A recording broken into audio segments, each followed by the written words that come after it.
Do you call that radio?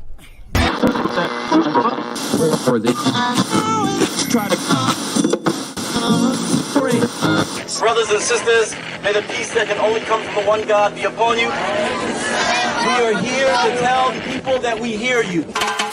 One God will not allow us and people of conscience to lose our morale. We see the crimes of this government, how they support every dictator and criminal on this earth. Sometimes you can feel down. Sometimes your morale can go down.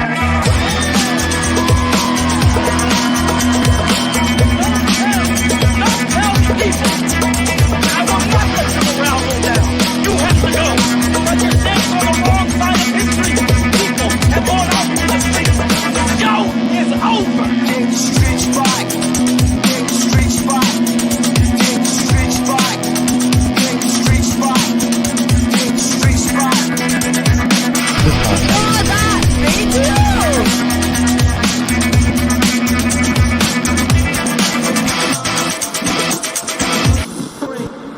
Strange mood about. You call that radio? Makes coherent sense.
It's a fucking green. Oh, hi.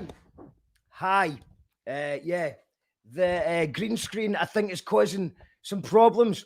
Sorry for any tech issues. I apologise if you couldn't hear me. You haven't missed much. I was just swearing at a green screen, which I'm about to switch off just now. As you can see, this is not my piano. That is not my piano. It's all fake. Special effects. That's the only thing fake you're going to get tonight, though, because tonight we have local legends. Yes, we're back. So, yeah, local legends tonight. We have Graham Campbell, who's the councillor for Glasgow North. He's going to be speaking about the Black Lives Matter protests and much more. We also have Lisa Mack, who works with Spring Near East, which is a fashion label, who are donating all their proceeds to an NHS charity. I'm going to get more information about that in a little second. And we also have Bob McPhail for Kenaway in the Kingdom of Fife, who now runs the largest men's shed in the country. And do brilliant work for people dealing with mental health issues, loneliness.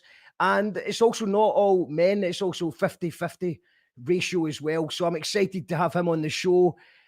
Bunch of brilliant guests. And then at the end, we've got Amelia Baylor, the fans' favourite, the people's champ. She's on here to sing us a few songs from her brand new Earworms EP, which came out on Spotify yesterday. So that's yesterday. This is my exclusive banner. You might see more of that later on. Twitch. Go and watch us on Twitch. Get us on, or YouTube. If you're watching this on Facebook, you really should go to twitch.tv/You Call That Radio or youtube.com/You Call That Radio. This is my green screen. Sorry, the green screen fucked up there. Sorry for swearing as well. This is what happened last time when I used the green screen and it worked fine. So let's just strap ourselves in. You Call That Radio. Welcome to You Call That Radio. This is a green screen. I'm actually in my house right now. It's mad, isn't it? It's mad. We're taking it up a notch. You could be anywhere else in the world right now. Well, obviously not a pub or a restaurant or a hotel or anything like that. But I think the garden centre's open again. And you're not at the garden centre, you're here, live, with You Call That Radio. Welcome to You Call That Radio. TV.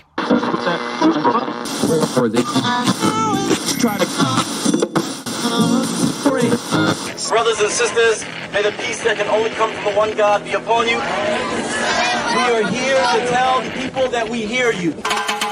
One God will not allow us and people of conscience to lose our morale. We see the crimes of this government. You could be anywhere in the world right now, apart from the pubs, the restaurants, the hotels, but the garden centre is open. You could be there. There's no beer gardens yet. There's beer gardens this weekend. The word in the street says. So I doubt there'll be a few less of yous when the beer garden's open, but I appreciate everyone tuned in. I'm going to check the comments. I'll imagine that there's quite a lot of you commenting since we had a technical issue. Graham Campbell's on tonight. This should be good. Yes, Graham will be here. In the house, Petra. Kim Campbell is the coleslaw for Glasgow North. I love the audio caption. So is that the Facebook subtitler doing its job again? We've got Kids 100 evening. We've got Kerry. Shouts to Kerry. Green screen is lovely. The green screen is a pain in the arse. I know I think I've maybe messed up the light a wee bit. You know what I mean? You try to do a good thing and you get punished. That'll do. I think that'll do for tonight. We've got Alan Rodison in the house. Shoutouts to Alan. Mark, where are you? Your fans are waiting. Oops, Martin. I should have went to Specs Savers, thought I was a smiley. Twitch and Facebook, it should all be working now.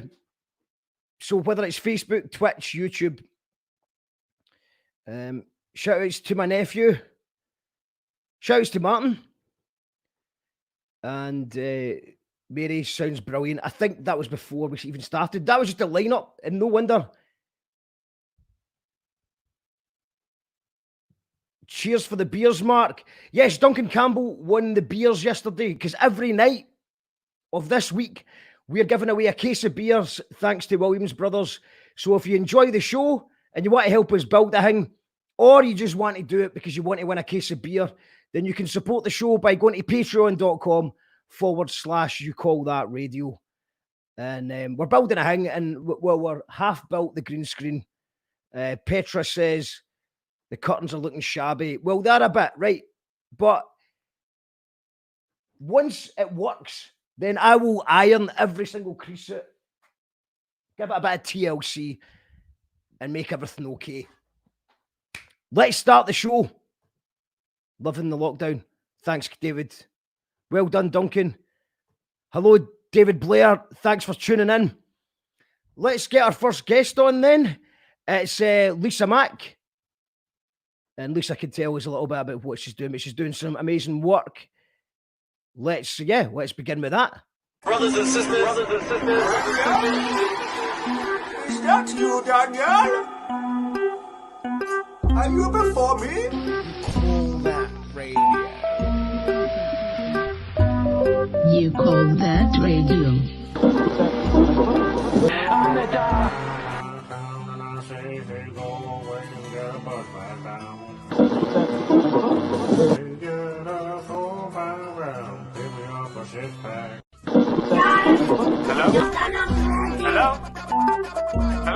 Hello, yes, this is Dog. Yes, it is You Call That Radio. Tonight, we have Glasgow North Councillor Graham Campbell in the house. We have Bob McPhail for Kenaway Fife, who runs the biggest men's shed in the country. We have Amelia Baylor playing her new songs from her new EP that came out yesterday in Spotify and Bandcamp. And they're all local legends. They all have one thing in common. They're local legends. This is Local Legends Night. Our first guest, Lisa. How you doing? Hi, Mark. Yeah, I'm good. How are you? I'm very well. Sorry about the tech issues there. It's a wee bit of an unprofessional start to the show. Apologise for your t-shirt, I'm assuming, is part of what we're about to talk about. Yeah. So I'll just put all eyes on the t-shirt. So yeah, just to give you a bit of background about what we do and why we've done this project. I head up the design team at a supplier. So we essentially design and then manufacture for a lot of the UK high street retailers. So normally we don't do our own collections. We would do them for other customers and collaborate with them. But obviously when lockdown happened, also unfortunately just before lockdown happened in February, we lost our founder, Ezra Erkan, to cancer. So we were all still grieving for that. And then also when lockdown happened, we just wanted to do something to give back to the NHS. And obviously as a really creative design team and a passionate company, we wanted to do with what we knew best, and that was creativity and good, decent clothes. So we got, everything, had some ideas, and obviously my family, a lot of them work in the NHS as well. So it's a thing that I'm quite passionate about. So I thought it might be a really great idea that, the celebrities of this whole lockdown is our NHS heroes. So we thought, why not illustrate them and put them on a t-shirt and give them their moment of fame, and thank them for the incredible work that they do and continue to do for all of us. So, so essentially, I mean, as I said, we're a supplier. So normally we do menswear, ladies wear, kids wear. We're a one-stop shop. We do absolutely everything. So the collection consists of, unisex t-shirts, and then we've also got some really cute kids wear as well. And it's all been inspired by rainbows. So we've got, as I said, an incredible design team, and our print design manager, Manya Ali, he hand illustrated all all the nurses from the Glasgow Royal Infirmary Medical Receiving. This is also my sister-in-law in the middle here. Donna. So, and then to put them in the rainbow colours, and then I'll just show you behind here, like just a few pieces from the kids' wear bits as well. So we've got really cute, like little rainbows, hand painted sort of stripes, and then rainbow spots as well. So what we wanted to do is make a collection that it's not only just about charity. We're giving all the profits of this collection to NHS charities together, but also something you'll continue to wear. You know, they're all quite fashionable, they're all quite wearable, and we've had a great response so far. So, you know, thank you to everyone who's supported us thus far. That's brilliant. And so, what was the process of? I seen Donna there. I recognise Donna on the t-shirt. So, what's the process for actually? Is it a photograph of the doctors and nurses, and then it's so what we did is I put it to Donna. Obviously, she was the one that helped to orchestrate all of this with all the key workers on her ward. And I think they actually had a bit of a WhatsApp group. It was like, oh, Glasgow's not next top model. So quite a few of them sent through their pictures, and then you know, Manya, our print design manager, he picked 9 of them, and then he hand illustrated them. And then from that, then we sent that to our factories and our office, which are in Turkey, and they then put that through the sampling process, digitally printing it on the t-shirts, and that's basically how it happens.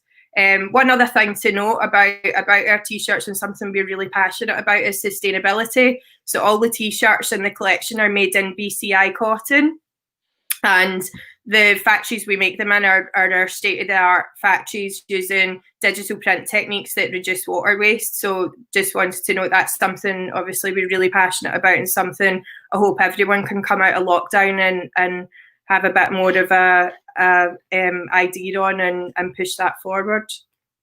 Yeah, that's an interesting point as well. I think that lockdown is making people reconsider lots of their choices. Absolutely, yeah. And how's lockdown been for yourself? Well, I've got 2 small children. They're 2 and 4, Roisin and Iona. So you can imagine 2 small kids working full time. It's been pretty hectic. There's been ups and downs, you know, like anyone. It's been mentally challenging, but I have to say this project's been, you know, for my own mental health, has been incredible just to get stuck into and keep myself busy if I'm not busy enough with the kids and stuff. But I mean, but you know, it is what it is, and you know, it's amazing. It's such a brilliant project to get involved in, and I totally agree with the fact that you're seeing like a lot of the, you know, normally people will buy a t-shirt for charity, but they do look cool. So well done in doing that. And could you just explain to me the NHS charities? What is it? So NHS Charities Together is the body that encapsulates all of the NHS, because obviously you've got NHS Scotland, NHS England and Wales, and then it also encompasses like care homes and everything like that. So it's just the body that sort of brings everything together, and then obviously helps to distribute the money fairly to the whole of the NHS. Brilliant stuff, amazing. And if people want to get involved, I've got a wee banner up here. This is I think this is for your Instagram. This is our it's our Instagram. Sorry, Mark. Yeah, it's Spring Near East at Spring Near East, and then we also have our shop. Our online shop is on Shopify. So if you just type in springneareast.myshopify.com, then you'll see the full collection there. Amazing stuff. Well, thank you very much for joining us tonight, Lisa. All the best with the project. I'll certainly be ordering one when I get paid, and good luck with the rest of lockdown. Thanks very much. Okay. All right. All the best, Lisa. Thank you very much. Bye-bye. Cheers. Bye. Brilliant stuff. Lisa, go to Spring Near East on Instagram or Spring Near East on Shopify if you want to get something that looks good and is supporting a brilliant cause. Amazing stuff for Spring Near East. Now, let's just go to the comments. Great work, Lisa, says Mary. Love the clothes. Love the clothes. So great to showcase the NHS staff, says Paul. Product looks wicked, Lisa. Great work and great cause, says Lisa McGuinness. Great stuff from Alan. Tam, the van says, stuck trainers and washing machine, drive by gas fire, now have black and burnt and rustic look. When's the sports shops open? When are the sports shops open? Again, I think there is going to be an announcement on Thursday, but Primark's open in England if you don't mind a wee drive, which I don't think you do, Tam. I think you drove down to England for a goldfish or something like that. So I'm sure you can drive down to England and get yourself... Oh, no, you can't. Stay within the 5 mile radius. Sorry, I'm giving it bad information.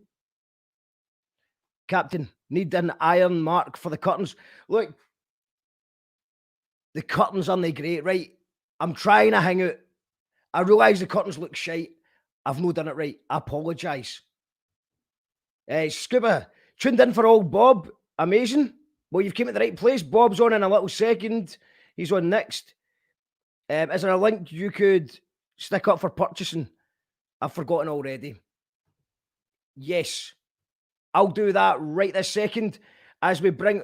Lisa, we'll put a link in the... Lisa or me will put a link in the comments. And then in a second, we're going to bring on Bob from Men's Shed in Kennaway in the Kingdom of Fife. I got you. Ready? Yeah, he's 1, 2. 1, 2, 1, 2. Yo, this is Charlie Tuna from Jurassic 5 live and direct here in Glasgow, Scotland, and you call that radio? Upon you, we are here to tell the people that we hear you. One God will not allow us as people of conscience to lose our morale. We see the crimes of this government, how they support every dictator and criminal on this earth. Sometimes you can feel down. Sometimes you're...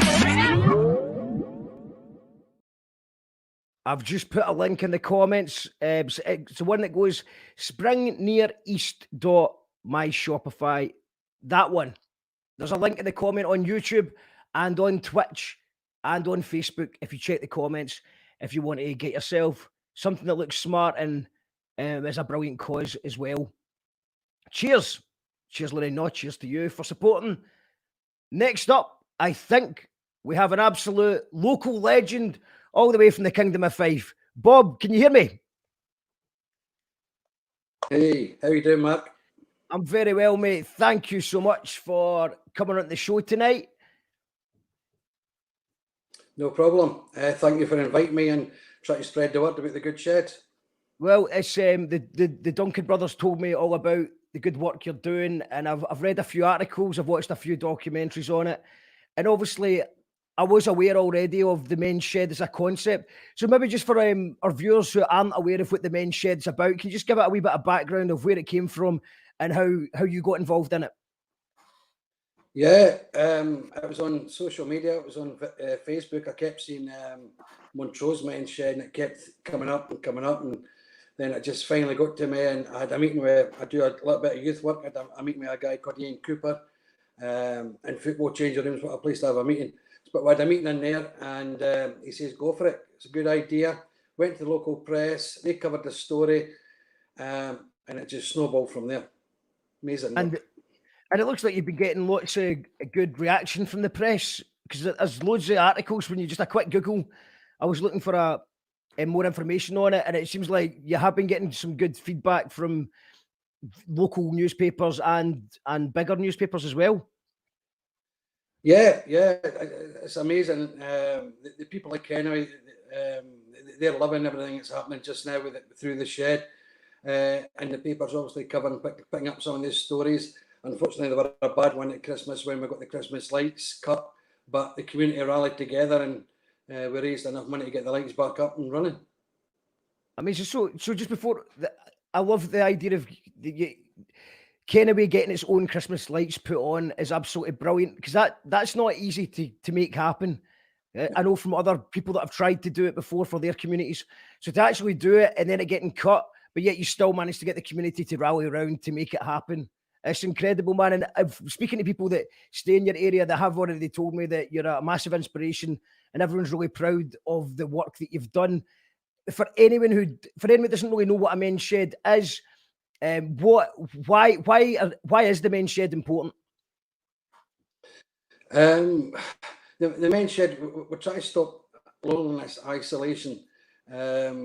Unfortunately, speaking to some of our members, the other voice they hear every week is somebody at the shed. You know, we're into 2020 and maybe their loved ones have sadly passed away, so they're looking for company, they're looking for somebody to talk to. And women are okay. Women will speak face to face about problems, but men with mental health issues, they don't really. Probably the only two places that a man will feel comfortable with speaking about his health is maybe in the local pub, and actually sat and I watched that happening a couple of times, and also maybe in a book. It's just when they're in their own comfort zone, they maybe just talk about a wee things that's wrong with themselves. But we are opening up. We do have one or two people that's been coming up to us and gentlemen and that and speaking away. But it's an amazing place. It's an amazing buzz when you walk in the place. And I think what we'll do in a little second, Bob, is we'll actually play a little clip that BTN Media, who do a brilliant job, they put together a little bit. Times I say guys in it. Yeah, well, give us a little bit of an introduction to this this little bit of footage that was made. Yeah, it was Stephen and Scuba. I was actually going towards a grant for the lottery, and we needed to get a video to them. And we got through one of the rounds, got through to the next round, but we didn't make it any further on. But I think the video kind of helps a little bit about the shed, gives you a wee feeling about the shed. But no, it's okay. It's a great video. Brilliant stuff. So we'll just bring this on just now. You can watch this if anyone's wanting to check this out for yourself, guys. There is it's on YouTube and it's also on the Facebook page of BTN Media. McPhail, chairperson of Kenway Community Shed in Fife. This is the building we're in, and guys, this is the new building that we're in. Thanks to Fife Council. Let's have a wee look inside. Hi guys, this is some of the stuff that the group make. So we've got ladies and gents who all do the arts and crafts. We've got nice wee tartan love crest. We've got the Christmas decorations. We've got brilliant wreaths. Some medieval tags, Christmas trains, Christmas bags, up to the wreaths. Superb work. Some of the ladies work hard. Hi ladies. See, the card making that they do, so we can do all kind of cards. Over here we've got the flower arrangements, a couple of wee bud boxes, some more pictures. All of the group and that do. So it's a great thing that they're doing. Very, very proud of them. Cross-stitching cushions. Nice wee teddy bear there. So the sew machines, embroidery machines, and also we have computers at maybe they're not so keen on using computers, but we can maybe access a form for them. We also use a printer and give them a form there and help them to fill in any forms. And your kitchen favourite place. Nice wee goodies today, guys. So we've got in here, so we've got our cooker, oven, hob. Best place, best thing in the machine. They're hot water all the time for their unlimited teas and coffee. Keep the guys going, keep them all happy. So in here we've got a nice wee bandsaw. We've got a lathe. Chop saw. Some of the guys are actually making wee planters and that there, guys. We've got a wee drill filler. Brilliant. Into the drill filler. Superb. The table saw. And your wee bench grinder. All good things. Again, through grants and through people like the lottery and that, this has been made possible. Let's see how we look inside again. So here we've got some metal craft happening. A new guy came up to the group, so he's wanting to do metal craft with the group. They're very, very keen on using the metal craft. We've got a 60 by 30 foot polytunnel. We're looking at fruit trees, fruit bushes, raised beds for the disabled, access for wheelchairs, all fenced in. With a couple of wee sheds just so they keep all their tools and that in. So things are really happening up at Kenway Community Shed in Fife. Again, thanks to the lottery for the £10,000. It made us go bigger, attracted more people, open extra days now, and hopefully we'd love an extension on the building to keep the noise down. Wait for the saws and the metal craft and the grinders staying outside, and the new extension. Thanks again, guys. Thanks.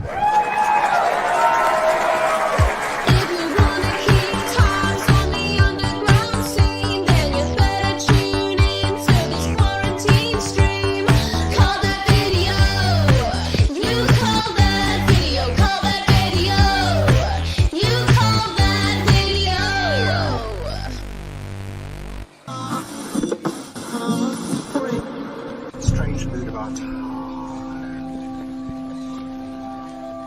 You call that radio? Here to tell people that we hear you. One God will not allow. You call that radio. However you want to say it. You call that radio? You call that radio? However you want to say it, that's kind of part of the fun. Powered by our patrons. Brothers and sisters.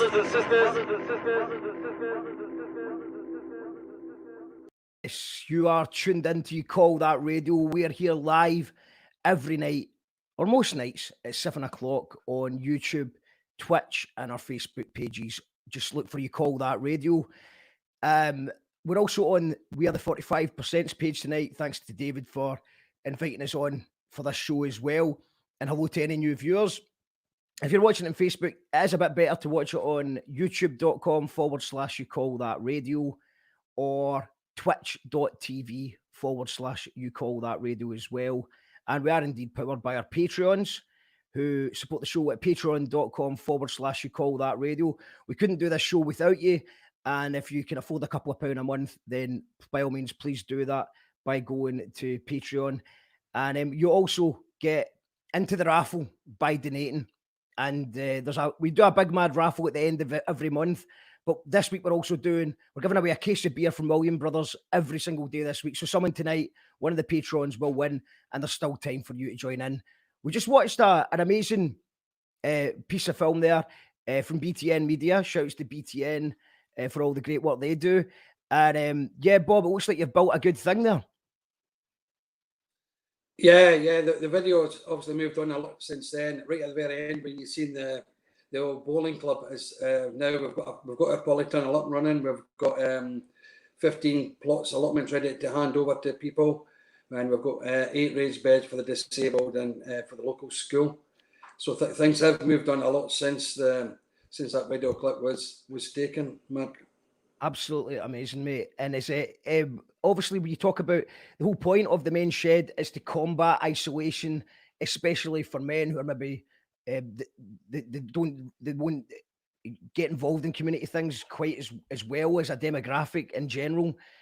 It's usually, like you said, the pub or the bookies where they'll be open about their feelings. Yeah. So you've done a great job of stopping the isolation. Now, obviously, right now in a world where everybody is practically self-isolating, what kind of challenges is that thrown up to you?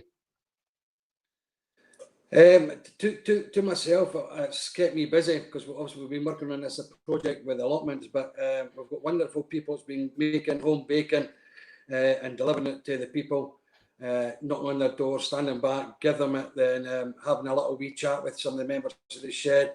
We've been keeping in touch through Facebook, and also I've been making a few calls, just making sure everybody is okay. We're also quite lucky in getting a £1,000 grant from the Coalfields. So we bought some arts and crafts set, wool, word searches, dominoes, cards, board games. And if any of our members were interested, or jigsaws even, then when they're delivering the home bacon, they're welcome to get one of the wee packs, just to keep their minds active. We've got to keep them active and try and stop them from being negative. Try and keep positive, and hopefully everything goes past quite quick. Absolutely, man. And if there's anyone out there that's watching just now that would either like to get involved or offer their services or even make a donation, is there a way that people can help?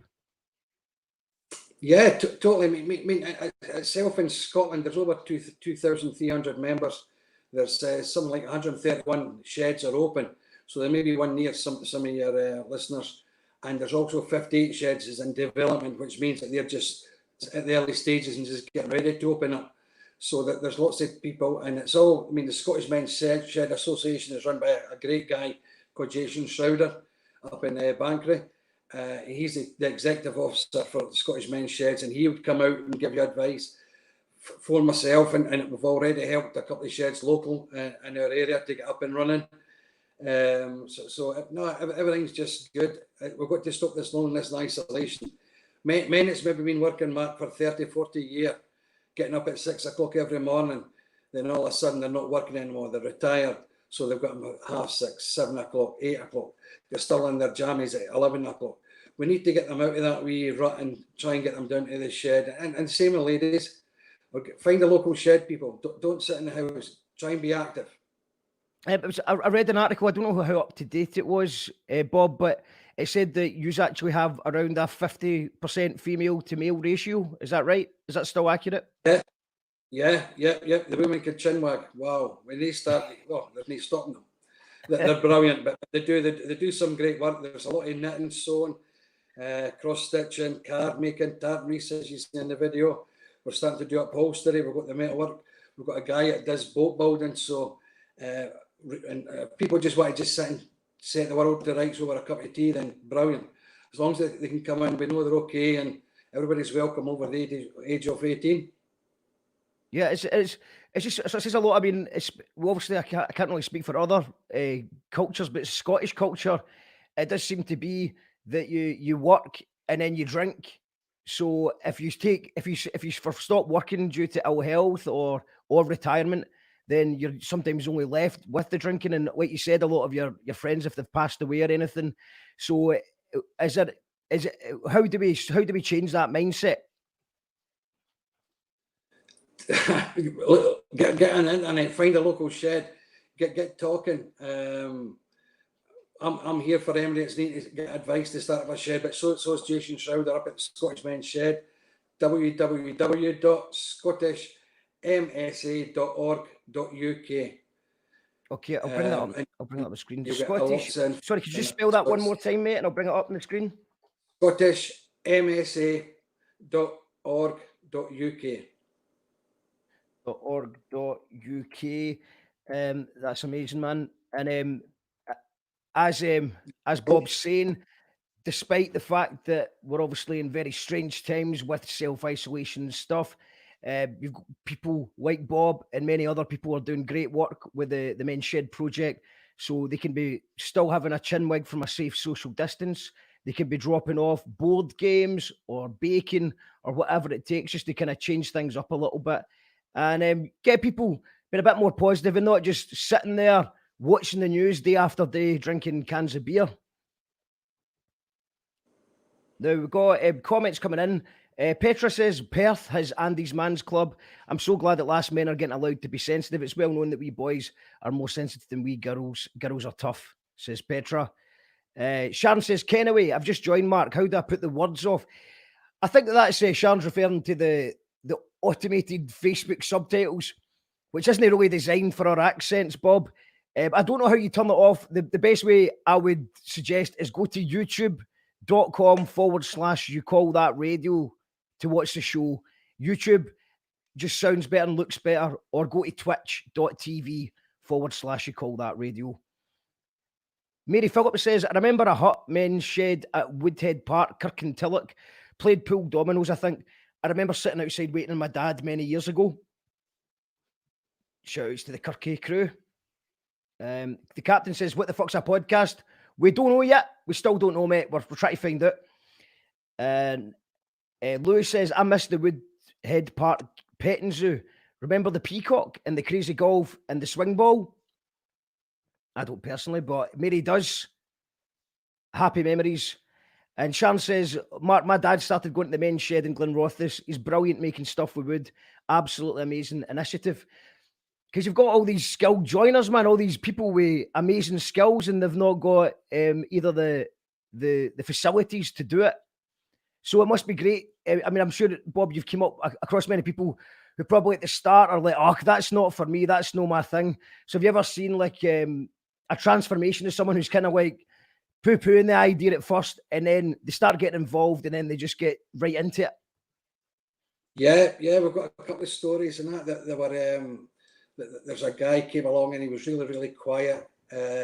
Wouldn't say much, but after several weeks, several months of coming along, then the gentleman he started to more interact, feel at home, and now he's out being active in the community. He does a little bit of gardening for his friends and everything. It's helped him instead of bottling things up, and he just needed to that wee release valve. He just and he's an asset to the shed as well. We've got ladies that's coming along because they've sadly lost their loved ones, so they're only sitting there. They didn't expect it to happen.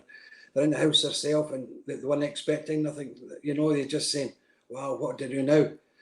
Well, they started coming to the shed and it's been absolutely brilliant. And like you said earlier on there, yeah, you learn skills from the older people, whether it's metalwork, joinery work, whether it's the ladies showing you how to cook or bake scones. And it's a wonderful place. And yeah, all the sheds, every shed's unique. Everyone is different depending on the size you've got.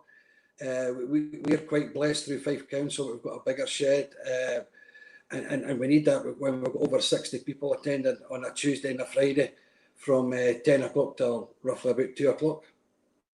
Amazing stuff. We got Petra says, I've got a vintage teak sofa and his upholstery, a wee bit of woodworking.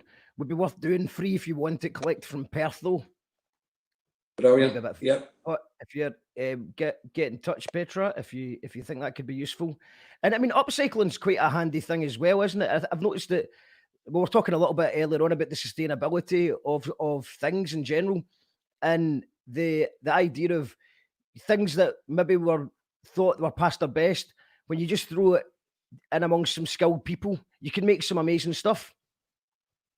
Yeah. It just needs a wee revamp. Maybe just a simple job, just needing stitching put on things, or it might just need a rub down, a different colour of varnish, or stain on wood. Upholstery could be, the stuffing's out, the cushion's away, that the arm's got a hole in it. Then a wee bit of TLC with some of the guys at the shed, and bang, you've got yourself a great looking product again. Yeah, I think that's the throwaway culture that we've just got used to, this disposable nature of throwing things when they're finished. It's good to see that there is people, lots of really good upcycling initiatives going on. Mary Phillips says, it's brilliant to hear Bob's story. What a great service. Neil says, congratulations, Lisa. Proud of you. Thanks for tuning in, Neil. Sharon says, my dad's got MS. He made stuff with wood for years. Love how the shed got him in a routine and being sociable again. That's lovely to hear that, Sharon. Alan says, what a brilliant initiative. Well done, Bob. And Sarah says, on YouTube now, but the Facebook captions are gold. Yeah, Facebook don't know what we're talking about, but I'm glad you do, Sarah. Great stories. Well done, Bob, says Lou. And Callum says, can you ask Bob if he plans to fly a flag at the shed like others do? The British Union Jack, for example. I can't find a place to get them. They're all shut, Doc. Can't get one the new, pal. Let's not bring flags into it right now. Bob, thank you very much for your time today, mate. And so we've got that website, and if anyone, there's a Facebook group as well. If anyone's local in the Fife area. Yeah, it's Kennewy Community Shed. You'll catch us on Facebook. Leave a wee message or even become a member. Come down and join us. Brilliant stuff. Amazing. We've actually, thank you very much for your time tonight, Bob. We've actually got another Fife legend coming up. A few Fife legends are on the show in a few seconds. So everyone stay tuned. This will blow your mind. The people of Fife have done it again. You call that radio? You call that radio? Goodbye to the people who hated on me. Right, and then I see the disinfectant that knocks it out in a minute. That's mad, isn't it? Is this a Netflix thing? It's actually a podcast. What the fuck's a podcast? You know, it's kind of like a radio show. Oh, that radio! Yeah. popped in there. And is there a way you can do something like that? I couldn't help it. By injection inside in there. or Yeah, I think so because I think just paint in general because I think like my poem is in my painting. No, cut.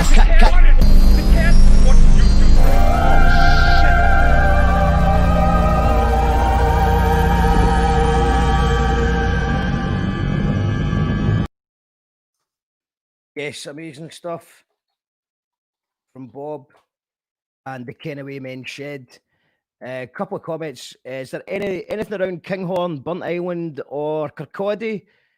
Mary would be very interested in. I'll ask Bob that actually. Bob, do you know if there's anything in that? The Kinghorn, Burnt Island, or Kirkcaldy? Yeah, Kinghorn is the one at the Kinghorn Loch, and there's one at Kirkcaldy just at Dyser.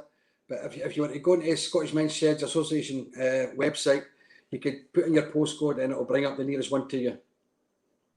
Amazing stuff, Bob. Brilliant stuff. Well, I hope you can stay a wee bit longer. So anyone who's wanting to get involved, this is the link that will tell you where your nearest one is. If you want to help or you just want to get involved in any way, or donations are always accepted as well. So that's the link there. But Bob, I've got a really interesting story for Fife happening in a second. It's a guy called Kamehameha. I think he's tuned in. I've actually sent him a link to join in if he wants. But he says started an idea of he was a bit skint and his kids wanted Lego. Lego is no cheap, as we all know. So in order to get his kids some Lego, but also to show them the worth of making it your own money, he didn't make them get a paper round. He actually made them write a rap song about Lego in an alternative dimension. And this is a song written by Kami and his kids, who I think are only about 4-year-old and 8-year-old. And it just shows you that things are always happening in Fife. And this is called Lego Dimensions. And there's a longer version. The Kingdom. It's all happening in the Kingdom. So Namaste, ya. Namaste, ya dad. It's your old dad, the King Kamehameha. To my right, we have... To my left, we have... And we have just recorded a song as a wee fundraiser, a storytelling track. That's a long techno track. It's a fundraiser track to get these lovely young men some Lego. Now, it's been doing very well so far, but Mark has been kind enough to invite us onto You Call That Radio to perform a short excerpt from it, to help promote it, to help us try and raise some more money, because some of my floor is still visible. Okay, so when we're ready, shall we get started, Oscar? Yes. Okay, so, right, go. Dad, are you awake? Is it time to get up yet? Oh no, just go away. Please, just give me 5 more minutes. Okay, but SpongeBob's finished. I hope you get up soon, because it sounds like there's crazy tunes coming from the living room. Crazy tunes? That sounds good. Let's have a look.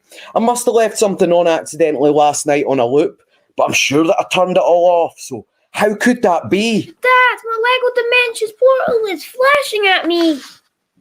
I like that music. Yeah, it's good, isn't it, Lucas? Dad, I don't understand how the portal could do this. It's hurting my eyes. The white is too bright. It definitely wasn't me playing Lego Dimensions all by myself last night. I'll turn it off just now, Lucas. Close your eyes and turn away. That's a really good joke, Oscar. Well done, very funny. The Xbox is turned off and it's not even plugged in. Oh no, look, Dad! Look, it's just got sucked in. Dad, what do we do? Oh no, I was just about to ask you. I don't think I've spent nearly enough time playing as player 2. I'd do great if we were playing Quake, but mate, I'm following you, because you already know all the buttons and half of the maps way better than I do. This isn't a game, Dad. I don't know what you're expecting, but Lucas has just got sucked into another dimension. Jump into the portal to find Lucas, you doofus. Jump through this on the count of 3. Count with me. 1, 2, 3. Let's do this. I'll take your brain to another dimension. This is strange, mate. Straight perplexing. I'm shape-shifting and it's staying my head in. I told you it's not what you were expecting. My hands are plastic, my skin's all yellow. This is fantastic. We're made out of Lego. The perfect cover. Now let's get my brother. Hey, ho, let's go. We flew around Bricksburg and Cloud Cuckoo Land. We went back to the future, but they couldn't understand where Lucas could have gotten to, but they said that they would help too. No sign of them in Springfield, but we're doing all that we can do. We helped E.T. to go back home with a little help from the doctor, who'd been to many timelines, but hadn't seen my brother. We wandered into Hogwarts, but no reports on where to find them, despite our highest hopes and Fantastic Beasts and where to find them. So we fired round the firehouse to have a sly word with Slimer. He tried to spook us with his mucus, but he took us to find Lucas. He brought us into Gotham City and it wasn't looking awfully pretty. Arkham had been evacuated and they were ransacking the city. But luckily we were accompanied by some of the friends we made along the way. No one was afraid. They were extremely brave. Just wanted to bring back Lucas safe. But what happened next will surprise you. We require a different plan because the Legion of Doom is approaching fast with Lucas in command. I'm Rex Lucas and I'm a bad guy. Is that right, aye? Yes.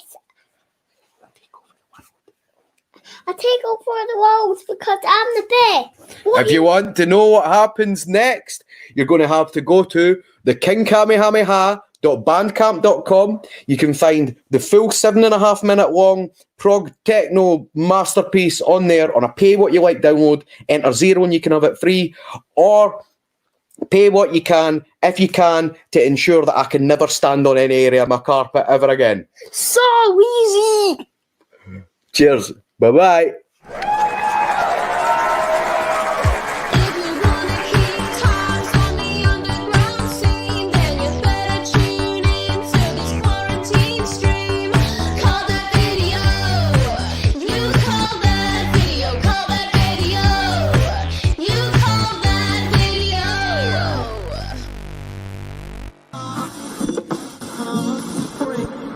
Strange mood about You call that radio? Here to tell people that we hear you. One God will not allow. You call that radio. However you want to say it. You call that radio? You call that radio? However you want to say it, that's kind of part of the fun. Powered by our patrons. Brothers and sisters.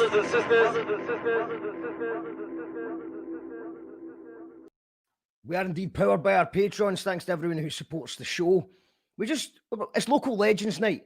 So we're speaking to all sorts of local legends, doing all sorts of legendary stuff in local areas. Support your local legends. Unless you live far away, really, really far away, then support really, really far away legends. I believe we might have the King Kamehameha himself. Are you here? Can you hear me? Aye, I can hear you fine. You hear me all right? Aye. Yes. Nice one, mate. I can Aye. indeed. What's been happening? Trying not to go insane, stuck in the house. It's finally starting to catch up now. It hadn't been much different to normal for a while, but I'll need to go sleep on somebody's couch or something, or in a field or something. It's not going right here. But on the plus side, you've managed to find time to finish your 8-minute Lego masterpiece. Aye, it took long enough to do. It started out when the boys were 3 and 6, and so naturally trying to get a 3-year-old and a 6-year-old to remember and record their things and deal with the neuroticism that comes with having to fail constantly and standing up and recording the stuff and that. It took us a while. We had to re-record a number of the bits because they got older and their voices had changed and all the rest of it. But we managed to get it finished, which is great. The fundraiser on the first couple of days did really well. They got their first delivery through of Lego the other day. So they're over the moon now that while everybody else is skint in quarantine, they've got more Lego than they've gotten for God knows how long, you know. So that's awesome. It's amazing stuff, man. And I'm just going to check. You're totally in the background, by the way. Just can we all chip in a wee bit and get the away in some Lego, please? Yes, you can. Aye. That's kind of the point of this. We can. I was going to bring it up on the screen. The link that you can go to. So it's the King Kamehameha. Aye. So that's Kamehameha's K-A. Oh well, it's under my name on the screen. Anyway. I've got it now, man. It took me 5 years to figure out how to spell it. I've got it now. I think you were on a. Kami's also a hip hop artist who appeared in some gigs I put on that was spelt wrong, I'm sure, a few times. So it's the King, Cammy. Oh no, I've done it again. Cammy, haha. Cammy, haha. Do you know what? Type it in the comments, Cammy. In fact, type it in the comments so that we can. I'll put a direct link in. Cammy, I've got it now. I've got it. So that's the one. So this one, the King, Cammy, Hamiha. That's it. Aye. So that's it. Cammy's going to put a link in the comments for you all to just download it. It's pay what you want, so you can pay £1, you can pay £10, and every single penny goes towards getting the Wayne's Lego. The captain says brilliant. Oh, Mary Phillips says, oh wow, that was brilliant. They need to get Lego. Shona says we've got some talent coming from the house of Kamehameha. Brilliant stuff there, Cammy and lads. A yes from Joe McCann. Now, has Joe been in touch with you yet? He has, aye. He has. Right. He gave us. Has he done it? It's not been sent through yet, but he did say that you guys were So putting basically, some what leg happened, onto it. what happened was is that Joe is an absolute legend who tunes into the show, and he offered some gifts for the raffle, and one of them was a Lego set. And I just thought, surely I can't give this Lego set to anyone apart from the Waynes. So that Lego will be coming to you. Joe will sort you out with that. I'm glad he got in touch with you. Because also, I mean, what's the chances of the raffle going to someone that actually loves Lego as much as they guys? It's class. It's class. We were a little bit worried about it when it came out, because when I released the tune, it's everything that was happening in the States at the moment. SoundCloud was blacked out the day that I put it up, and then I saw rumours that that Lego were pulling all their police sets because of things that were happening, and that's one of the things the Waynes were after, to build their like Gotham City, because Arkham Asylum itself was too much. So I thought I was going to have to buy the police station off some dodgy like neo-Nazi site on the dark web or something to be able to get a police Lego set. But fortunately, we managed to get one, so that's quality. It's really good that they have, you know, their first song has made a fortune, probably more than in a week than we make as artists in a year. Yeah, well, I mean, earlier at the start of lockdown, I put out coronavirus compilation on Bandcamp as well. 4.5 hours worth of my tunes on Pay What You Like download as well, and I think they've nearly made as much money as I have, which is insane. Hopefully they've not peaked too soon and think that that's just going to be it. But if they just keep up the work rate, then I'm sure they're going to make more Lego, and maybe there'll be a follow-up single. Aye, possibly. I'm trying to figure out some way that we can do something that has Lucas as the main character next time, so that he doesn't feel as left out, because I think he kind of felt a wee bit like that, you know, that me and Oscar are going doing this mad adventure and that, and there's him as the bad guy in it. But he likes the bad guys better. You know, he's a wee shite. But I can see how that might affect self-esteem a little bit. So I'm going to make sure that he gets something he's not done superhero next time. Joe McCann confirms that he's still putting a box of chaos together. Sharon says Kamehameha makes me laugh. And Thomas says you're going to regret this when you get up for a piss one morning and stand in a bit of Lego. Studs up. It's already happening. I was recording a verse for somebody the other day, and I had to stop halfway through it to pick bits out of my feet constantly. Like, the ongoing joke is I'm going to get a pair of baffies made out of Lego, so that instead of getting sore feet, I just get taller. Can we talk about baffies for a second, right? Because as someone for the West Coast, I've never really heard the phrase baffies, and in fact, I'd never heard it in my life. And then maybe about 10 years ago, I started playing gigs in Fife, and I started hanging around with people from Fife, and it seems like baffies is mentioned all the time. Are baffies no a swimming pool to use? Well, I don't know. Well, that's what I thought. I thought it was like a bath, but you know, I've heard you know, everyone from the Twistettes to Root System to even people in Dundee as well mention the bathies, and it seems to be like a really big part of Fife culture. I have absolutely no idea where it comes from. If you read any of my lyrics of that, you see I think and talking overly verbose, pretentious nonsense, and talking like a mink is like a second language I adopted, so I didn't get battered. So I've absolutely no idea where Baffy's come from. I don't wear them. I've got a pair of shoes I got TK Maxx for £5 that I wear around my house because I've not got any carpet. So I don't know. I really do ken. We can't even agree on a red slang. I've got my mates say, all right, Gadget. I said that to one of my pals before and he threatened to punch me for calling him a junkie. I don't know. We've got Sharon, who's representing, I think, Glen Rothis. She says, excuse me, I still call them slippers. I'm posh. Well, I mean, that's correct as well. There's not anything wrong with that. Lewis says, I've never heard of Baffy's slippers until my husband mentioned it. He's from Auchinleck, though. Enough said. See, I didn't think that it went as far as Auchinleck, the Baffy's. Maybe Bob. I don't know if Bob's still here. Bob, are you here? Bob, are you still tuned in? I don't think he is. I was just wondering if he knew about Baffy's. Let us know in the comments where you're from and if you know about Baffy's. It seemed to me to be a Fife thing, but I know Dundee. I heard Mark Richardson doing a poem the other day talking about grannies and Baffy's with a really good rhyme he did. So I know that Dundee have accepted Baffy's. We're hearing word coming through, breaking news at Auchinleck. People from Auchinleck use the phrase Baffy's as well. So, and also Baffy, I didn't have a clue till I got in my caravan here.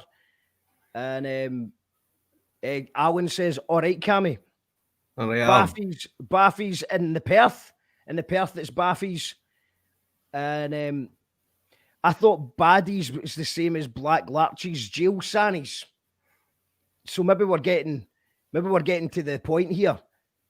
So, you said you do a bit of sort of pretentious verbose rap singing. Would you want for giving us a wee a cappella while you're on?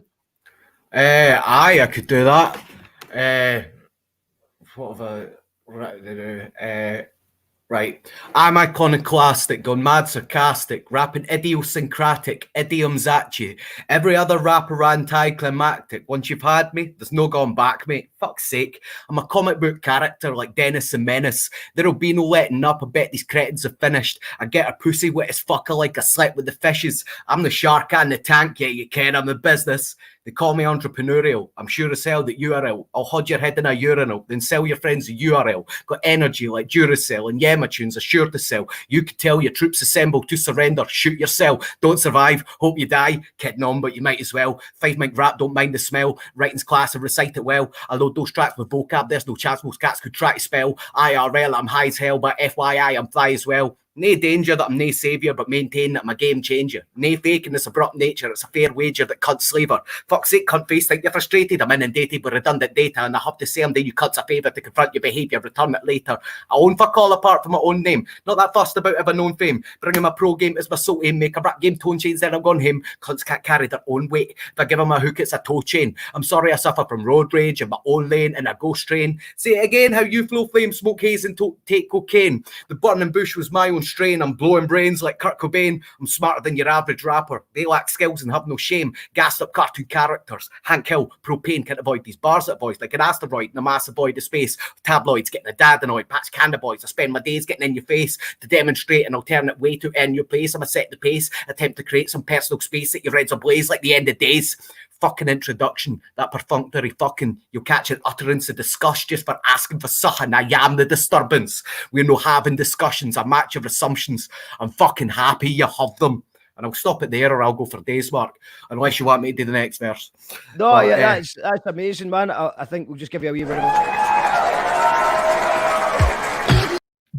That's great stuff. The King Kamehameha. That's the Bandcamp link there.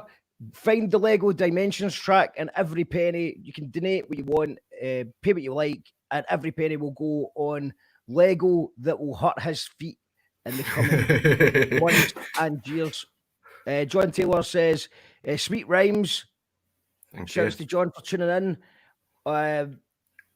Dunk says, all right, Cammy, good seeing you and stuff. Bairns were brilliant. We've got a rejection of the claim that Paul is from Auchinleck. His 20 moves over his life makes it difficult to nail down. And Baffies are the baths in Kirky. Jail sannies are pennies. What's pennies? Is that slippers? East Coast Scots, Fife, and Angus common use of Baffies. Brilliant, says Thomas. Oof, I've done that as well. Even that comment made the hairs on the back of my neck stand out. An upturned plug. I've also stood on a hair straightener, not my own, although I'll be needing hair straighteners soon, I think. But if the lockdown continues. So, yeah, go and support the King Hammy Hammy Ha and support your local legends. We've got a few more local legends coming up. I'm actually going to play a little tune from Graham Campbell in a second. We've also got Amelia Baylor in the house, who is setting things up in the background. I think, let's see, we'll go to Amelia now. Amelia. Hey, hi. What's up? How you doing? I'm good. It's been such a good show so far. Well, I know you were supposed to go in at the very end, but I was thinking it might be good to split it up a little bit, and we can maybe have one of your tunes just now, and then we'll go to Graham Campbell, the counsellor, and then we'll come back. Yeah, cool. Let me just okay, let me think. I've got an idea. I'll do my lockdown song now, and then I could do the ones from my EP later, kind of like a Yes, that's Does good. that sound good? It's a warm up. Okay, so I'm just going to put a wee intro with 2 seconds, and then you're good to go. An American psychiatrist called it audio stimulation. You call that radio?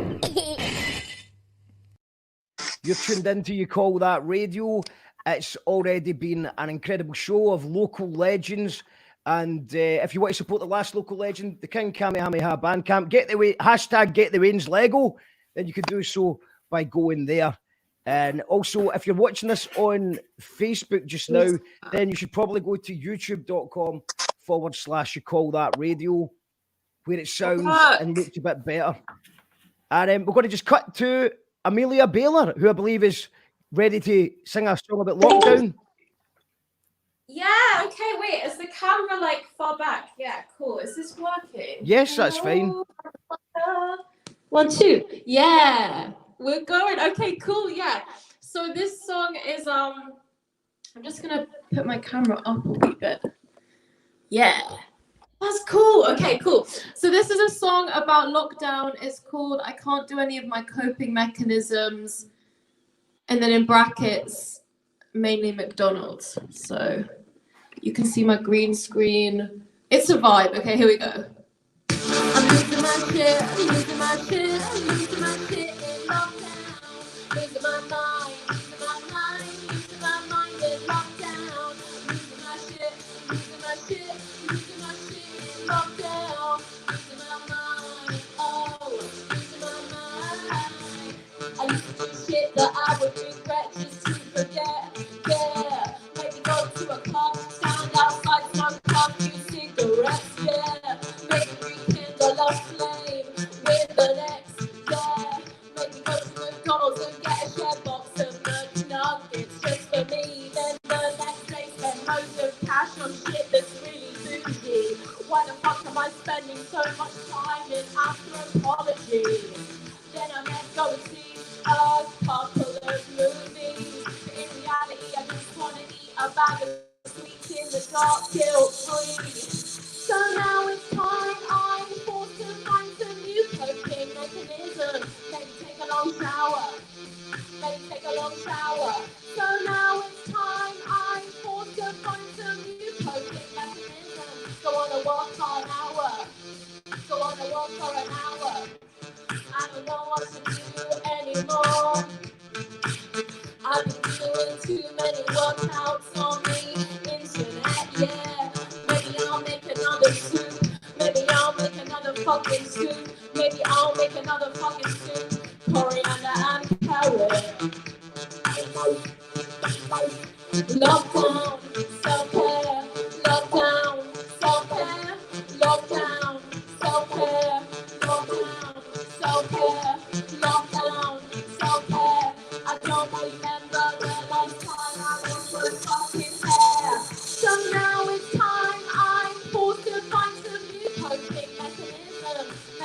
long shower.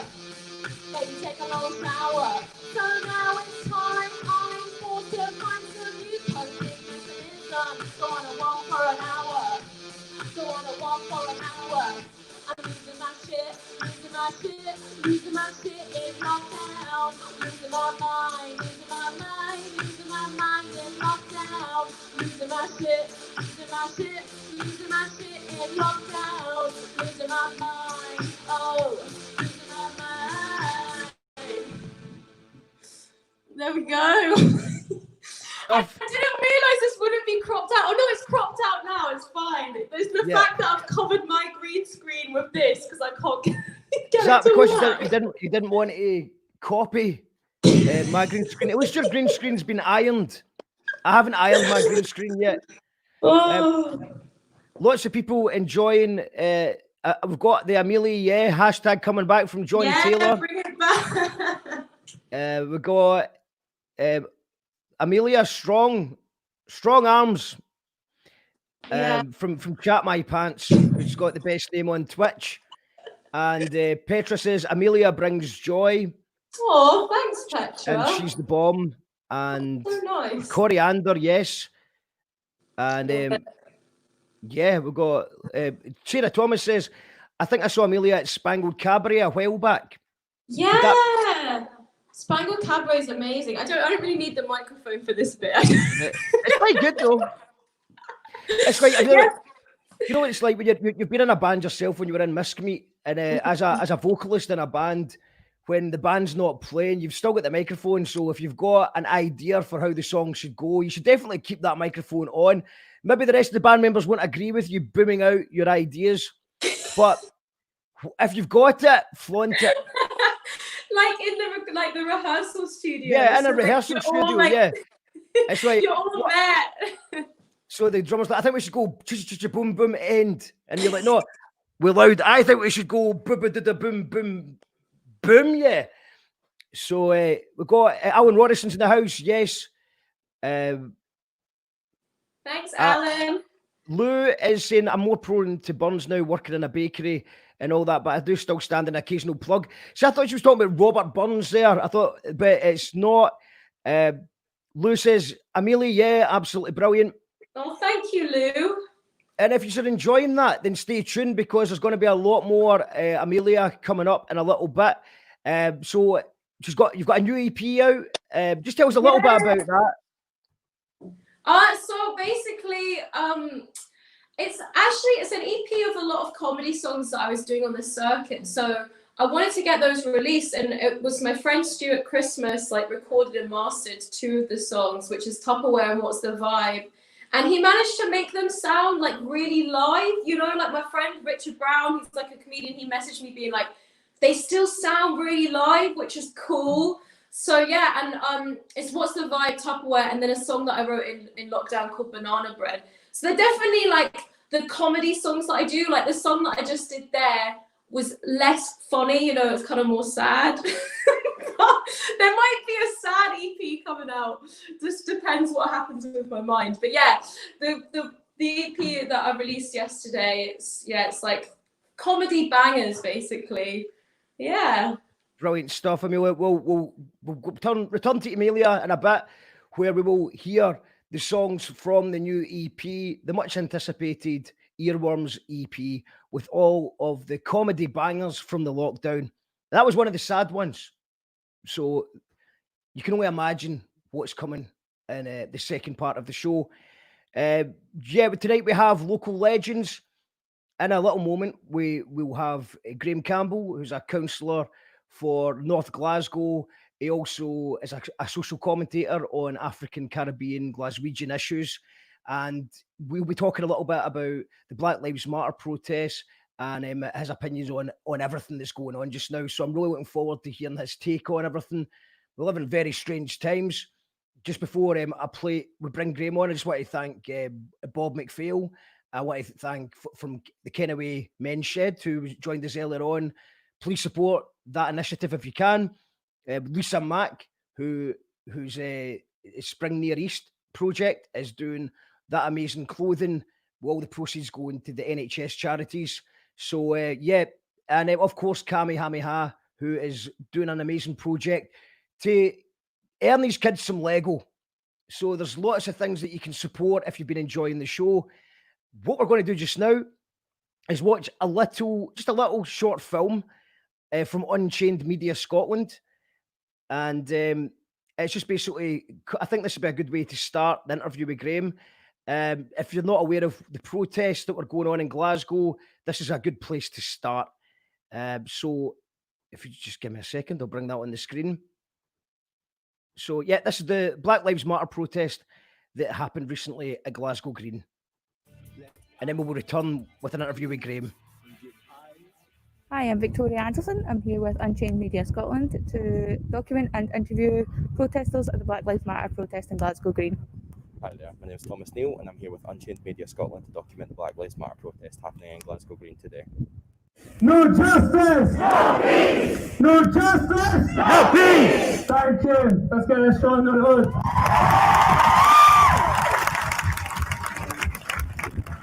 Yeah, I've got my mask and like I was supposed to be meeting with a group of people, but like they're all from the same household, so we're like still following the lockdown rules.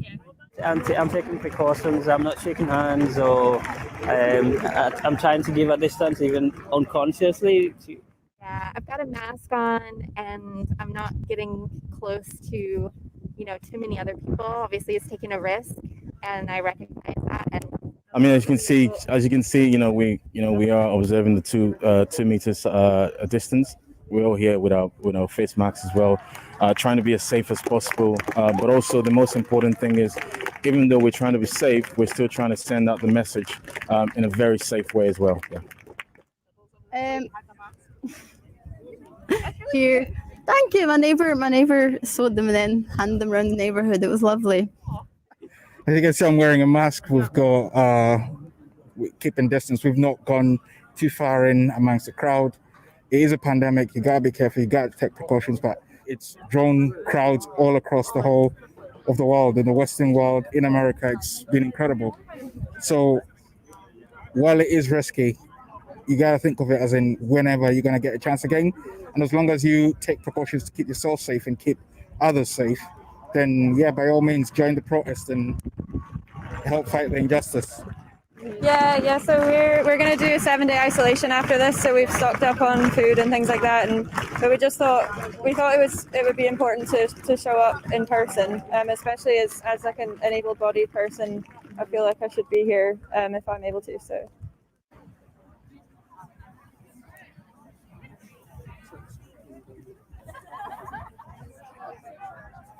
I'm really happy with the turnout. Like, I'm actually really surprised. I thought there would be like a small amount of people because obviously all the corona stuff. So like, I'm really happy and I'm seeing a lot of white people here as well, like showing solidarity. So yeah, I'm really happy. What's been your impression of other protests around the world? My impression, I think like the other protests, at least in America, have become more violent and more, like it's more rioting than peaceful protests. So I was worried like coming here about my safety, but like honestly it's for a good cause and like I'm willing to kind of risk my life if you get what I mean for this cause, do you know what I mean? So I hope a lot of like the policing changes, obviously because of racially profiling police black people. So I hope a lot of the rules in terms of that changes, and I hope like I guess more people like turn around when it comes to their views and speak up more when it comes to other issues other than their own. I think this is the largest civil rights movement in history right now, and I think it's a shame that it's taken like the lockdown for people to have the time to like. Oh well, a lot of people that haven't really considered this stuff before are now doing it because they're spending more time on social media, which it's a negative thing that it's taken so long, but still at least more people are more alert to it now. I just hope that it shows solidarity, how many people actually have made the effort to show up in person, and I hope we'll have a knock-on effect of changes like specifically within Glasgow. I think it's quite unfortunate that it's happened this way, and especially seeing loss of life, loss of property, and all the damage that's coming out of it.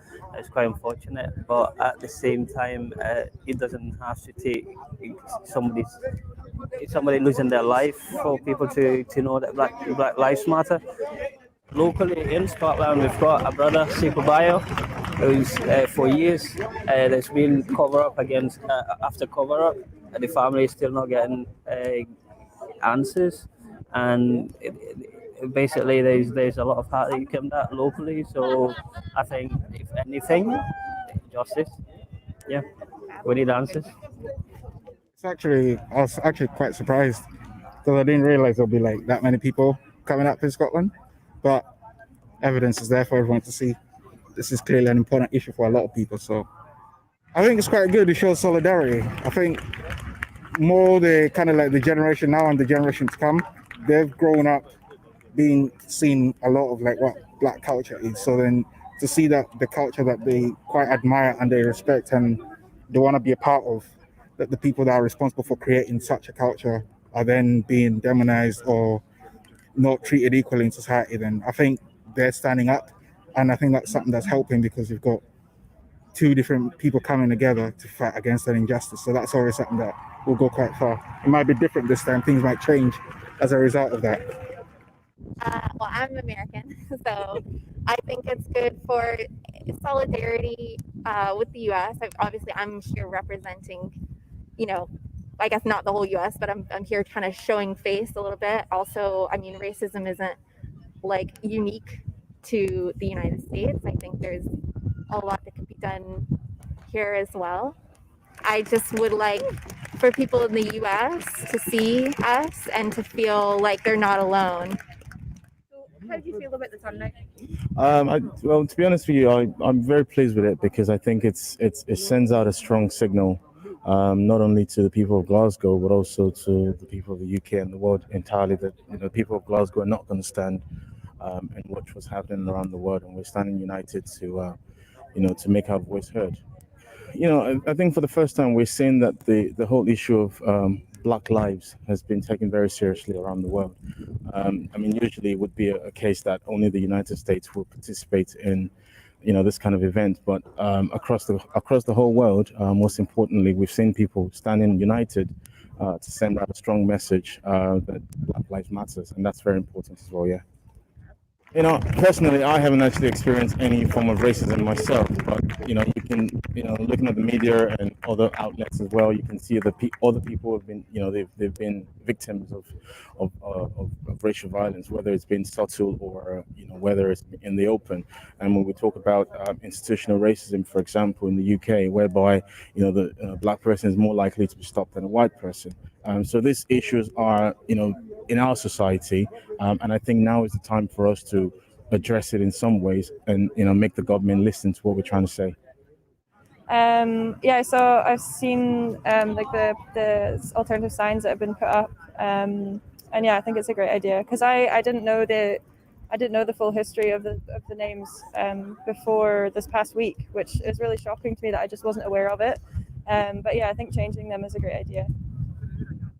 I do know that most of the streets in Glasgow, Edinburgh as well, they are derived from the donors of the previous generations who did gain a lot from the slavery.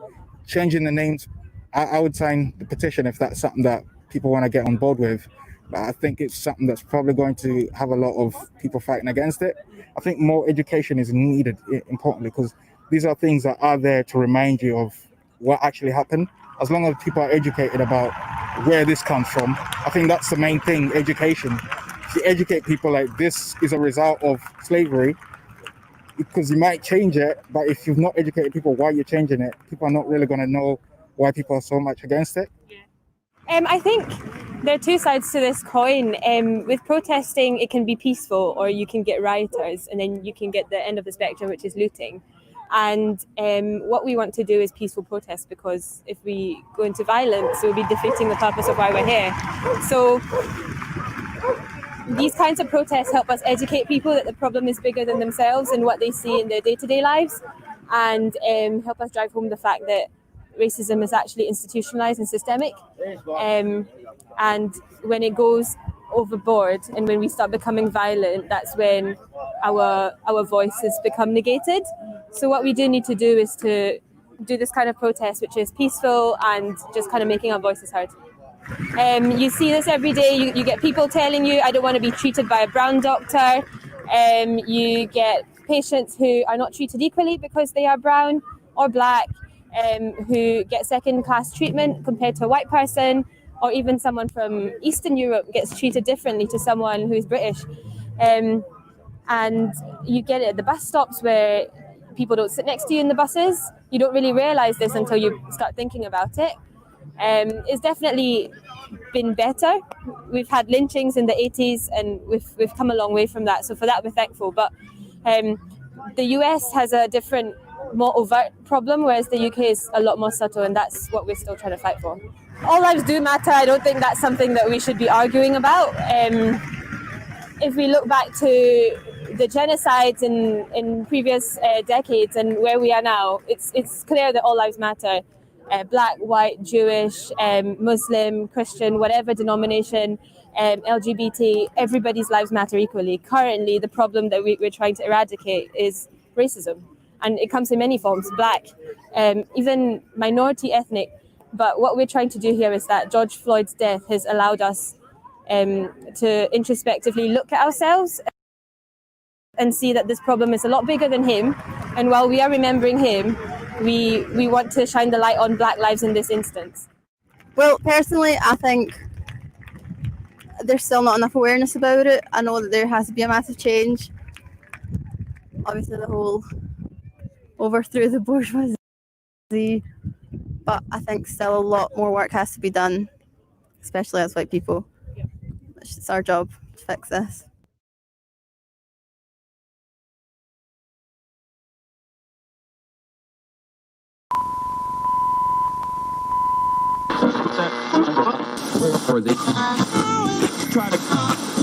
Brothers and sisters, may the peace that can only come from the one God be upon you. We are here to tell the people that we hear you. One God will not allow us as people of conscience to lose our morale.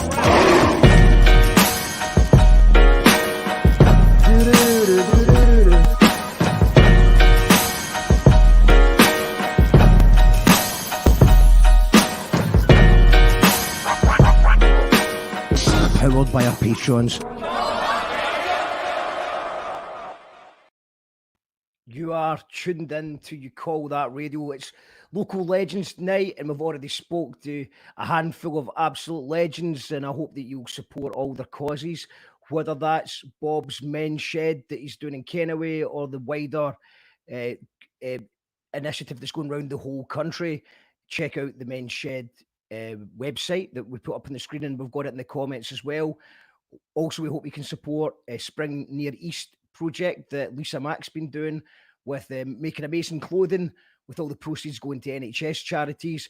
And of course, we had Amelia, who's got a new EP out. We'll talk a little bit more on that after Graham. And also, of course, Kamehameha, who's got his own campaign going to get his Wayne's More Lego. And there's links in the comments to all of that.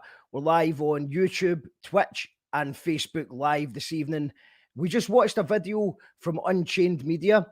So just want to give a shout out to David for letting us use that, just to give you a kind of glimpse into what the protests were like for Black Lives Matter at Glasgow Green. David's also said that Tori and Thomas, who filmed this video, are still voluntary self-isolating until the 22nd as a precaution. Can we hear Tupperware? I believe that you will hear the Tupperware song later on. And Kids 100's just downloaded Amelia on Spotify and followed the podcast too. Her podcast is amazing, worth checking out everything Amelia does. We'll speak a bit about Amelia in a little bit. Alan says, I was at Glasgow Green, it was brilliant. Social distancing was definitely observed. Masks worn, as can be seen in the video. Brilliant stuff. Well, it's an absolute honour to bring on our next guest, Councillor Graham. Can you hear me? Hello, Mark. I can hear you. And I can see you. Thank you very much for taking the time to speak to us. I know you've been busy this evening. A wee bit, aye. Just come out of the NEC meeting. All right, amazing, man. Well, I really appreciate you taking the time to speak to us, man. It's a crazy time that we're all in just now. First of all, we've been in lockdown due to the COVID-19, and then you have the Black Lives Matter protests erupting all over the country. And just to get your thoughts on this very complex issue.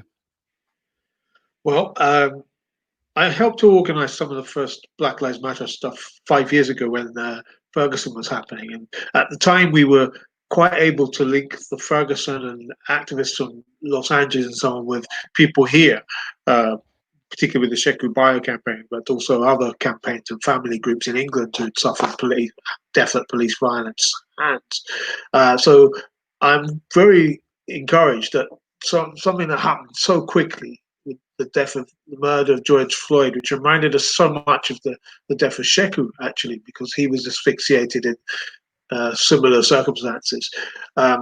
We have to say that it's good that people responded in the way they did, but you just wish they had responded like that when we had these deaths right here on our doorsteps at the hands of our own police.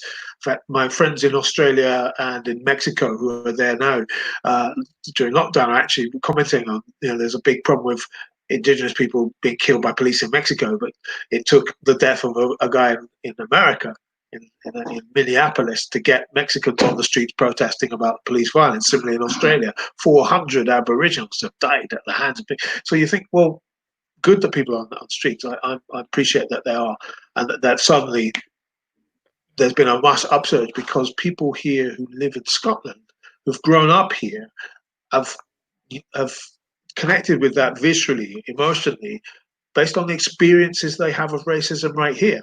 The racism there, they connect with the racism here. They may not be experiencing the same level of police violence. We don't have the same number of killings. We have one killing.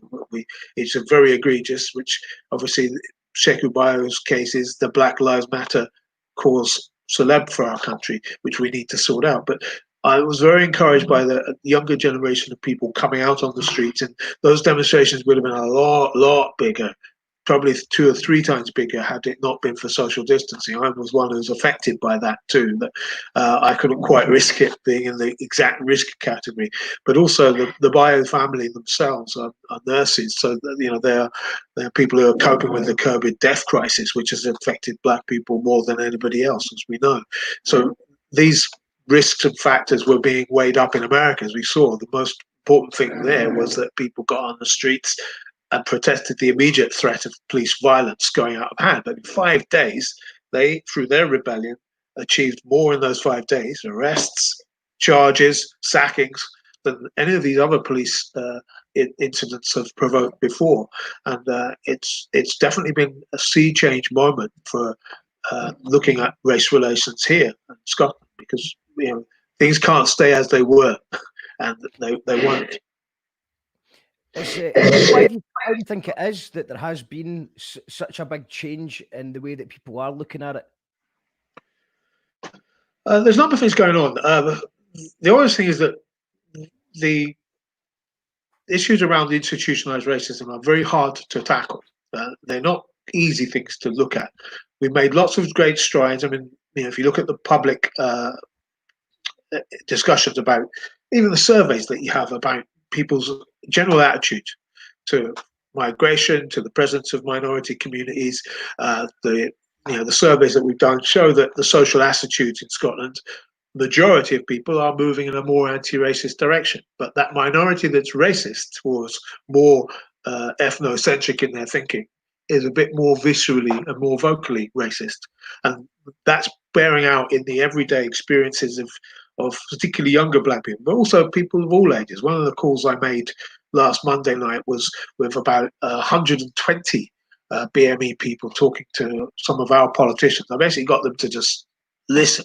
About 40 of our politicians to listen to 60 odd people, one after the other, say their experiences. This is from Caithness to the Highlands, every city and every town in this country, every ethnic background, every minority ethnic background that is, and they all said the same thing, that I've experienced racism on a casual daily basis in my life, that it's affected my job and how I do my job, the racist perceptions that people have about me makes them undervalue and not take me as seriously and exclude me from things that happen in my life. Young people see their elders and their parents and their grandparents experiencing that, and then they've grown up only with Scottish institutions. They're too young to know what it was like before Scotland had a parliament. So everything that their experiences is about what the Scottish state and Scottish society has done to marginalise and limit their prospects, racially discriminate against them.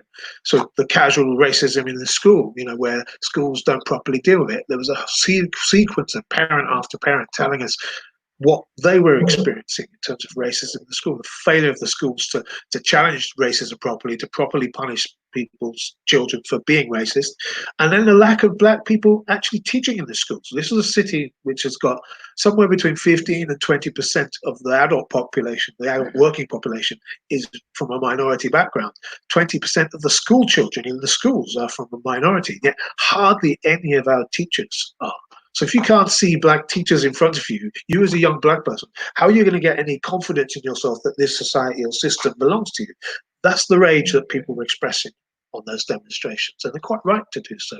And I'm with them on that. I'd like to ask your opinion on people who, because I think that I've certainly seen people who are certainly not outwardly racist in any level, but kind of going into that all lives matter kind of wormhole. How would you explain to someone who thinks, I'm not racist and I think all lives matter? How would you best describe to someone your experiences and why that's quite offensive right now? Okay, of course all lives matter. But the problem is that all don't matter. The problem is that black ones clearly don't matter as much as white ones. And that we're dealing with the black ones because that's the one that has a problem right now, especially when it comes to policing. So obviously all lives should matter. And that's really what people are expressing when they say that. It means that they personally value it, but they're not taking responsibility for the fact that they are part of institutions in their everyday life which actively exclude black people and non-white people, even if sometimes that's unconscious. And this is the thing, you have to investigate yourself. If you want to be properly anti-racist, you have to accept the fact that it's quite possible that you are benefiting to some extent from what we now call white privilege. And that white privilege is the privilege, even if it's not monetary, even if it means you don't have a massive, great career that's bigger than a black person. So it means, though, that you can walk your daily lives without worrying about somebody judging you on a racialized basis. You don't have to worry about police mistaking your slight gesture as an act of aggression, which could lead to your death. You don't have to think about it. That's a privilege. The fact that you don't have to worry about that kind of harassment in your daily life, you don't have to worry about people calling you names and actively excluding you from job opportunities in the same way because you are white. So even though you're not actively racist, you are part of a structure that is, and you have to take responsibility for trying to change the structures that you're part of. If you walk into a room in your everyday life, in the city of Glasgow or any big city in Scotland which has a serious size black population, talking Edinburgh is about 10% black, put it in perspective, it's about the same as Liverpool, which has had a black community for ages. Ours is much bigger than Liverpool. So put it in perspective, it's not like the old days where there was no black people. We've got lots of black people. So if you walk into a room in any social or work or economic situation and you don't see any non-white people, then exclusion has happened. Question it, ask why there are no black people in the room, and see if you can change the structure that you're part of, whether it's your workplace, if it's your church or whatever it is. And as someone who's, I've just been doing my best to just listen, as I think is all I'm capable of. And obviously, just to let anyone who's maybe watching this platform is open to all walks of life. And if anyone wants to come on the show and share their experiences, then everyone is welcome to do so. Is there anything else that I can do as a white male to, obviously, and this is something I would like to point out to some of other of my friends who have been saying all lives matter, is that as someone who's from a working class background, things might not have been easy for me. And then rather than use that chip in my shoulder, which I think I have used in the past, whether it's been people talking about, feminism or anything like that, and I've maybe in the past said, but it wasn't easy for me, kind of thing. And that's obviously that was an immature point of view that I've maybe had in the past. So now, as someone who's looking to help and be an ally, what can we do? Right. What we can do best, in my view, and as a community activist first, that's where I want to do my anti-racism. And I've always done it in Springboro because that's where I needed to do it. And the way I was able to challenge racism was by dealing with people's most important practical problem, which was around their housing and around poverty. And you tackle those and you do it in conjunction with solidarity with refugees, as we've done for a long time in Springboro. That's why we've got the good situation we have in many ways, that we've got a degree of unity now going on in our working class community. But we built a working class unity from inclusion of the refugee and minority communities in that discussion about what it means to be a working class community. If your perception of working class is just white people, then you've got something wrong with your perception of that. And if it's just male, then it's not a proper representation of the working class, because the majority of the working class currently is women. So you need to have a perspective which includes those people's experiences of how we deal with capitalism, because it's slightly different, and there are some nuances about how we're oppressed under that which are a bit different. But that doesn't mean we can't be good allies and have solidarity. So when we're building local anti-racist campaigns, it's very important that it's white people who are challenging the racism of other white people, because they're going to say things to you that they won't say to me. And I always say to people, if you've got racist friends or whatever, don't unfriend them on Facebook and Twitter. Have the argument with them. Patiently draw it out why their thinking is wrong. Because if you think that might be a bit exhausting and it's just easier to press the block button, well, think how much more exhausting it is for somebody like me or other people from the minority community to make those arguments with people who have those views.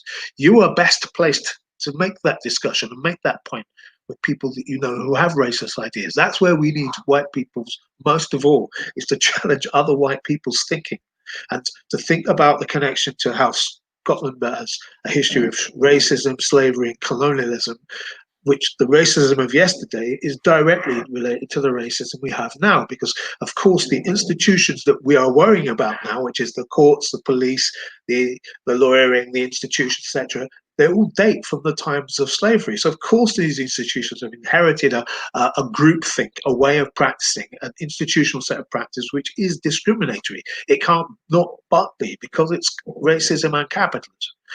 We have to make those connections politically and therefore understand how people feel in their oppression and connect how they feel oppressed with how we do. Because there is a connection. Of course there is. It's the same people doing it. And then how much responsibility does the media need to take for inflaming tensions between different groups?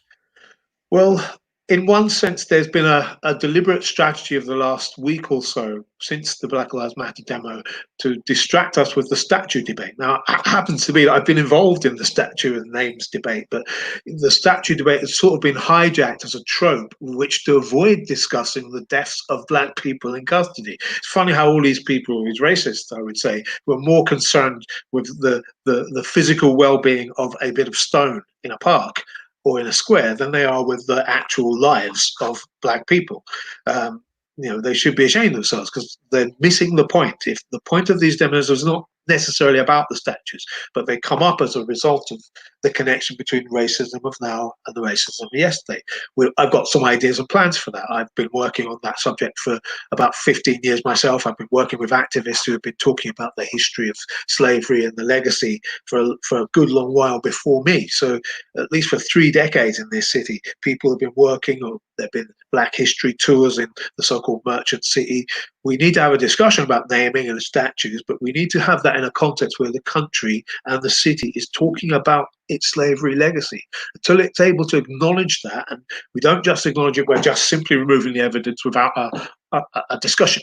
We need to have a discussion and educate the public as to why there is a need to remove those things, because they need to get a connection with capitalism and slavery. And I think that you've had exactly documentary on iPlayer just now. Yeah, to plug it up. As much as I love to plug the BBC, but sometimes you have to work with a man to get the message across. We did a documentary 2 years ago with David Heyman, a 2-part documentary called Slavery, Scotland's Hidden Shame. And it partly was based on the book It Was the Us by Dr. Stephen Mullen, who is a legend, this book was published 10 years ago, and it was a revelation about the truth about Glasgow's slavery history. It looks at the architecture, who the owners are. So the book really influenced how this program came about. And in the program, there's two parts. In the part one, David goes to Sierra Leone, which is a slave island that was owned by Scots or run by Scots, which was run for 80 years and monopolized the trade in enslaved African human beings. You know, the Scots were right there. The first golf course in Africa was right there on that island as they showed slave masters or slave buyers around their island.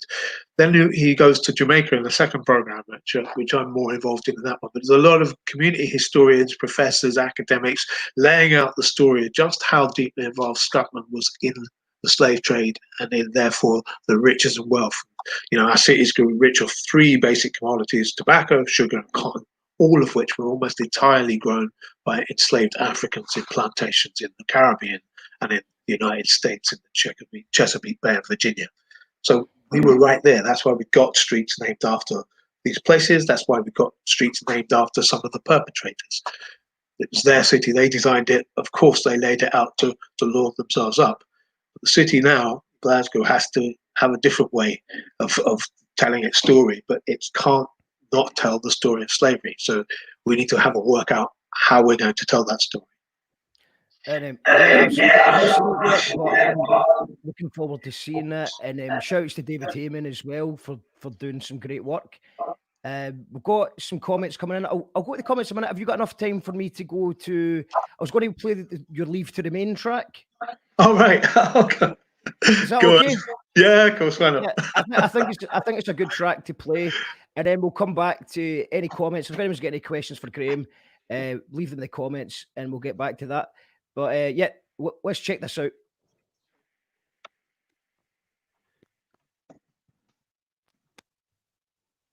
The problem in the past has been the man turning us against one another. We have been unable to see the truth because we have been fighting for our little piece of church. We have to live to remain in this Inglaterra. Me reach way back in the day. But we can't speak, we can't sleep, we can't weep, we indeed, we can't breathe. For deceit, distrust, and disdain. Know that the beast be unleashed, the beast unleashed, the beast unleashed its cage.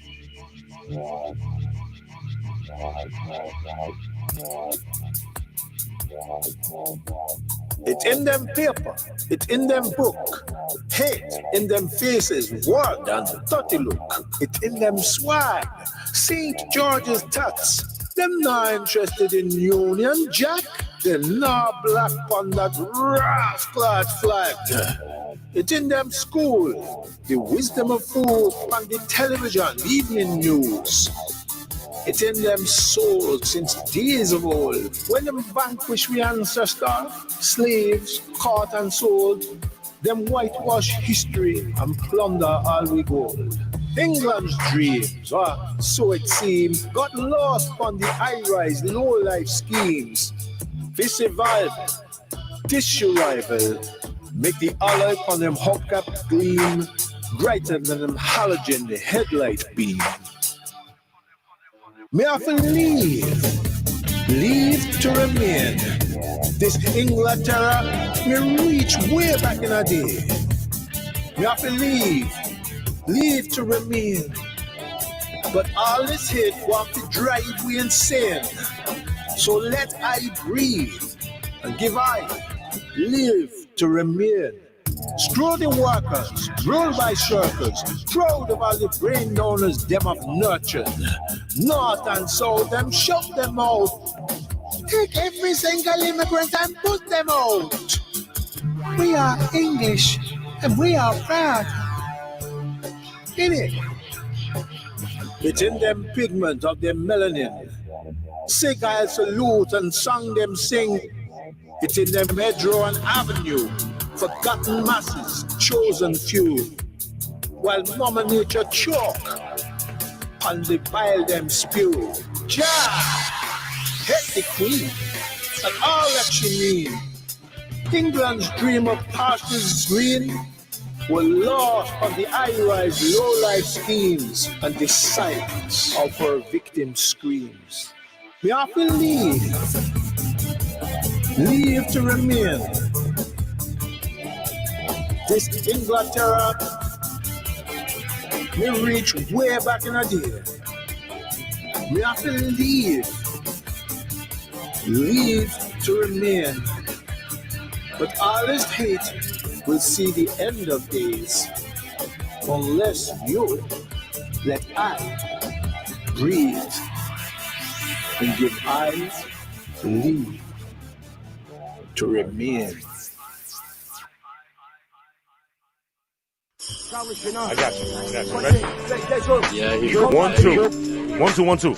Yo, this is Charlie Tuna from Jurassic 5 live and direct here in Glasgow, Scotland, and you call that radio? Upon you, we are here to tell the people that we hear you. One God will not allow us as people of conscience to lose our morale. We see the crimes of this government, how they support every dictator and criminal on this earth. Sometimes you can feel down. Sometimes You're tuned in to You Call That Radio. We have Councillor Graham Campbell in the studio. Thanks for joining us, Graham. I'm just going to go through some of the comments. I went in the Sheku March 5 years ago. The flyer is still on my pinboard. Has there been any change in the development of that? For anyone who doesn't know, this is someone who's a friend of a friend as well. By all accounts, did absolutely nothing wrong. And it was, well, it seems safe to say, is it murdered by many police? It is not safe to say that. No. It's alleged. Allegedly, you have to say he was killed, but you cannot say he's murdered because that's subject to a public inquiry, which was called after the failures of the Lord Advocate, the main chief prosecutor in this country, to take the case to court. The family tried a private prosecution, that didn't work. But in the first place, the problem we had was that when Sheku was killed, there were no procedures in place for the Commissioner of Police to suspend or fire them. The Police Independent Review Commission, the PIRC, which is supposed to investigate police misconduct, they had no powers to compel the police to give evidence. And everything about it, if you don't know the case, look at the Disclosure Scotland documentary about the Sheku case. It goes into some of the circumstances surrounding Sheku's death. But suffice to say that 9 police officers were involved in an incident which had him dead within a few minutes of encountering them in Kirkcaldy on May the 3rd, 2015. And what's particularly upsetting is that he was asphyxiated, mainly because 2 very large police officers sat on him after he'd been maced, cuffed, leg cuffed, and prostrate on the ground. And the procedures that police have are very clear that you're not supposed to put pressure on somebody's chest cavity because then they can't exhale and breathe in and out. But they sat on him, 2 large guys, one 18 stone, one 20 stone. They sat on him and asphyxiated him. Now, the argument would obviously go, which the inquiry ought to get to, is why did they treat him with such a degree of violence? And the reports were that there was a man who had a knife and there was a large black man running amok. Well, the guy is 5'9", he's an inch shorter than I am, and he had no knife on him. He had taken ecstasy, and it looks like that the MDMA had a terrible effect on him. He was a bit wobbly on his feet, but should he be dead? No, he should not be dead. He didn't attack anybody. And then the police made up a story that he was attacked. He was attacking the police officers. And they made up a story which the Police Federation then put out there. By the way, I'm sure if the Police Federation is listening, I'm still being very careful with my words. If you want to sue me, try me. By the way, they did write to me when I spoke at the Sheku Bio rally on the day of the demonstration. They actually sent me a lawyer's letter about 3 days later, threatening me with what I'd said in my speech. But I was very careful. I didn't say they were murderers. I said that they were responsible for his death, and they were. The question is, what happened? Was racism a factor in that? And that's why we need that family to get justice. They've now waited 5 years. to get the inquiry. And that's good that that public inquiry is coming in the autumn, and there will need daily large demonstrations out there in the way that they had in London when the Stephen Lawrence inquiry was on.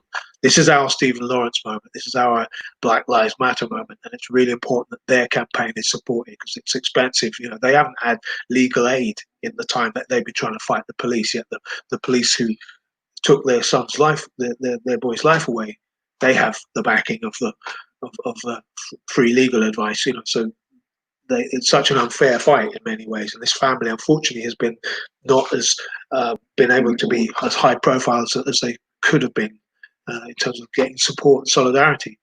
That Black Lives Matter, I hope, will be a moment where that campaign becomes the #1 campaign in this country to fight institutionalized racism, and it needs to be. Which certainly on everything, so hopefully they can get justice. We've got comments coming in from Alex Doherty's listening in from Springbourne. Hey, Alex, how you doing, mate? Lovely guy, Alex. Hope you're well. Angela says the statue's not the issue. We actually spoke about this last night, about how just exactly what you mentioned about why are we arguing over statues when that wasn't the whole point, and it feels like that is. One good thing that has came out of it though is the amount of people that had no idea. I thought we all knew that about the history of slavery and the statues and the names of the streets. I thought that was common knowledge, but it seems like it wasn't that well known, and there's lots of people that are absolutely disgusted by it all. It's pretty clear it wasn't that well known. Yeah. Despite our efforts to make documentaries, programs, newspaper articles, public meetings, and the response I've generally had to the documentary when we put it out 2 years ago, and then again a year ago when it was repeated, was very positive. People definitely wanted to know more about the legacy. They wanted to know why they didn't learn it in school, and there's lots of issues around why they didn't learn it. It's not true that we don't actually learn it, the slave trade in our curriculum. We do. It's just that the history sources that we're using are generally only talking about the English ports, Liverpool, Bristol, and London. They don't really talk about too much about the Glasgow involvement in it. But Glasgow is equal to Liverpool, London, and Bristol. But also Scots were massively involved in Liverpool, London, and Bristol, particularly in Liverpool. The 5 biggest slave journeys companies were Scots. William Gladstone's was one of them. So that's one of the statues in George Square. You know, his dad paid for his education through being a slave trader. So Scots were deeply involved in it. And we've had a sort of, you know, my friends call this a sort of organized forgetting about the slavery bit of the legacy of the so-called merchants. So of course people have come to this, walking the streets of places like Buchanan Street, Cochrane Street, Miller Street, not knowing who these people are, because they're just seen as merchants. They sold stuff and they got rich. They were great commercial people, but they were trading in human blood. They were slave traders. They were vampires of the first order.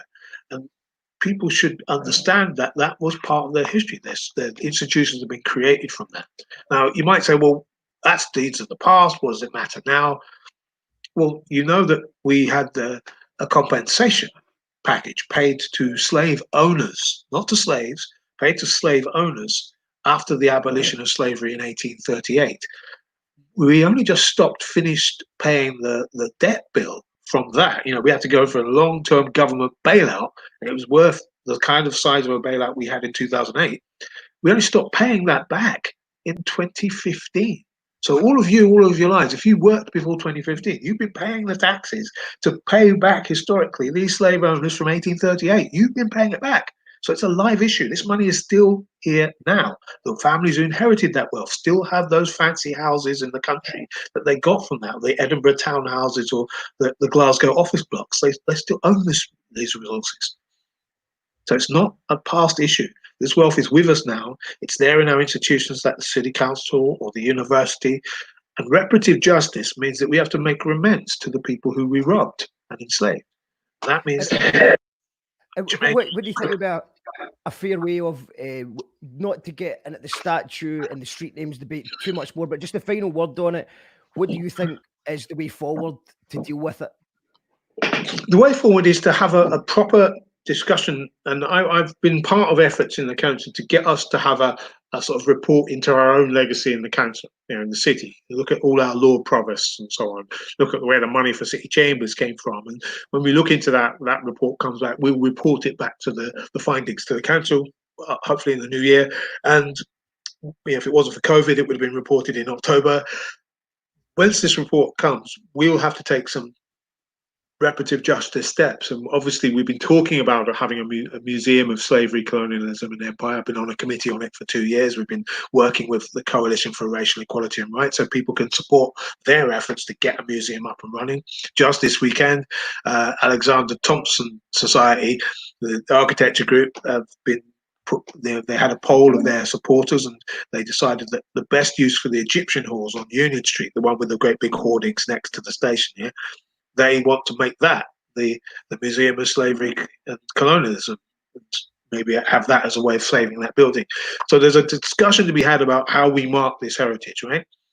Eventually, these street signs may be changed at some point, but I think we have to make a discussion about what we want the street signs to say. I think in the first place, the slave owners' names need to be noted, and it needs to say where they got their money from, where they own their plantations, how many people they exploited and allowed the deaths of. It should say that on these placards so that we know full well what that heritage is. So before we even talk about removing stuff, let's have a discussion about that legacy. If the legacy is to mean anything, we have to change how we deal with racism now. If it doesn't have a context now where we remove institutionalized barriers in work, making sure our workforces are actually representative. I'm doing work on that now in the council to try and get more BME people into the council. So we've doubled the numbers in the last 3 years. We're trying to go and double that again by the next 2 years to make it more representative. So all institutions have to do that across the public sector especially. But any social setting you're in, think about how you can reach out to the BME different communities. There's at least, probably at least 100 different nationalities of groups of people with organized groups representing them, living in this city. Reach out to them, include them in your thoughts and plans in the political actions you have, whether it's in the community, whether it's food banks or, in your doing stuff in the park and stuff. Try to reach out with them. We've done that in Springburn quite well, I think. And, by including people, you get more of a perspective, you get more unity, and you start to tackle racism from the bottom up. Thanks, Graham. Just going back to the music video, David said we filmed this in Govan Jail, now Orkney Street Enterprise Centre. Could you just tell us a little bit about that song, that video, and also that was obviously released around about the time of was coincided with Brexit. What difference did Brexit make in the landscape of day-to-day racism? Well, there's no doubt that, that was made by my bandmates Old School. The writer was you saw playing the guitar in the video. That's Martin Chomsky, and he's a really brilliant poet and the writer. I know Martin is absolutely brilliant. So I wouldn't claim those my words. I'm just the actor reciting them. So I played the role. But yeah, we wanted to say something about Brexit because Brexit has been, often it's talked about not as being racist. Well, it is, and it is racist because the three main ingredients for the Brexit referendum were: we want to exclude foreigners from having competitions with jobs with us, being the British, and then we want to have rules which have a second-class citizenship for those who choose to stay, and that's what we've got. 3.5 million people who live here who are from the EU countries now have the second-class citizenship that anybody who's from another country other than that has been experiencing. That's why we're in these lower grades in the labour market. That's why we're doing security guarding, cleaning, social care, all the low-paid jobs. That's why we're doing those. It's in the past, in the 50s and 60s, it would have been those sorts of jobs that white people didn't want to do anymore. Now it's jobs which have a certain low status within society, and it's the same system that we're trying to fight. Brexit was a misunderstanding in one sense that somehow England or Britain is a country that's oppressed by Europe, when in fact it's one of the main perpetrators in Europe. In fact, Europe follows many of the rules of Britain itself. From Thatcher's time, they're carrying out continental wide Thatcherism. I would have thought they would have loved that, but the racism and the anti-foreigner xenophobic sentiment that was very strong down in the south of England was what determined us having that referendum at all in the division of the Tory party. And I'm glad to say that there was less of that xenophobia here in Scotland. There was still a little bit of it.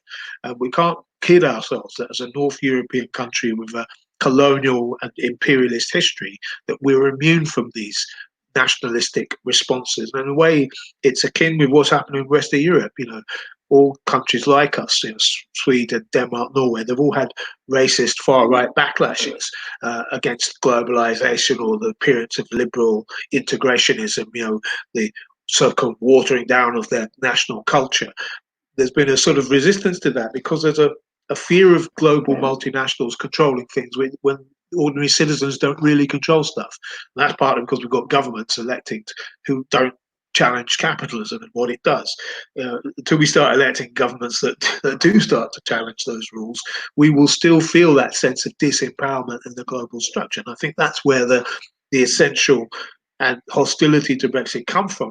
But it went down an avenue which was possible in England of right-wing nationalist, imperialist xenophobia, kind of Empire 2.0 thinking, which, we should be great, we Britain should be great, we don't like it, the idea that these Europeans should be getting on better than us. It's that mentality.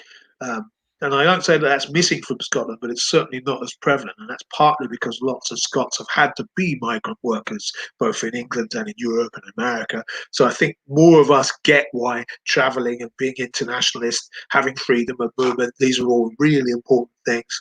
Having global influences on your own culture enriches your culture.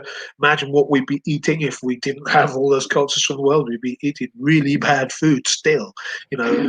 These are things which enrich our lives, which we appreciate and often take for granted. I suppose Scotland is a big country, and I do take hope that because we see ourselves that way and we don't see ourselves as so hostile to Europe, we're not in the same category. Absolutely. I get that. But when I listened to a song, I recently years ago, Triangular Trades, which was about, it talks about slave trade, it talks about the street names. It was 2014, I think it came out. But I copy and pasted the lyrics recently, and I was actually shouted down for posting pro-unionist Tory propaganda, and it was also coming from. I didn't even believe that this was a thought, but there seems to be a lot of people who say that Scotland doesn't have any racists. I don't know if you've come across that yet. Well, it's something I've come across all the time. We're all Jock Tamson's bands nonsense, right? I've always countered that whenever I've come across it, because it is nonsense, and it could only be nonsense because Scotland's been part of an empire. It benefited from this empire, which was premised on white supremacy, and dominated an empire, created slavery, practiced slavery for 250 years before abolishing it, yet has an ideology about itself that, we're great because we abolished slavery. What about the 250 years when you were profiting and perpetrating from it? We have a wrong historical memory of our role in this, and we haven't really deconstructed our British imperialist traditions. Now, in a way, because we have an independence movement, we have an in with a possibility of escaping from that. But if we're going to escape from that, we have to do it with a proper assessment of the country's actual history, its role as a perpetrator. As my friends in the Caribbean will say, there's a Caribbean reparations movement, and there's about 12 governments in the Caribbean islands which have taken 8 European countries to court in the International Court for reparations from slavery. Britain is one of them. And if Scotland becomes independent, it will be the next one added to that list. I think that would be a good way to sort of end things on, Graham, would be how badly do we need independence, and what positive differences would that make? Well, for a start, we'd end the empire once and for all. I often say this, but Babylon must fall because we still have a state that's structured like an empire. It doesn't have an empire except a few islands, and basically Scotland governed as an external province. We have a chance to finally once and for all destroy the British imperial state, which is a relic of the 19th century, never mind the 20th century. So if we get rid of that, become a proper republic, and hopefully a republic without monarchy. But that's for later to decide. But if we become the progressive society we could have, we could be a very great inspiration to the people in England to create something different too. But we can only do that by leaving them, unfortunately. Brilliant stuff, Graham. Just a few comments coming in. Fantastically articulated, Graham. It was one of the only countries with a veto across the board, referring back to the EU stuff. Poet and legend in that video.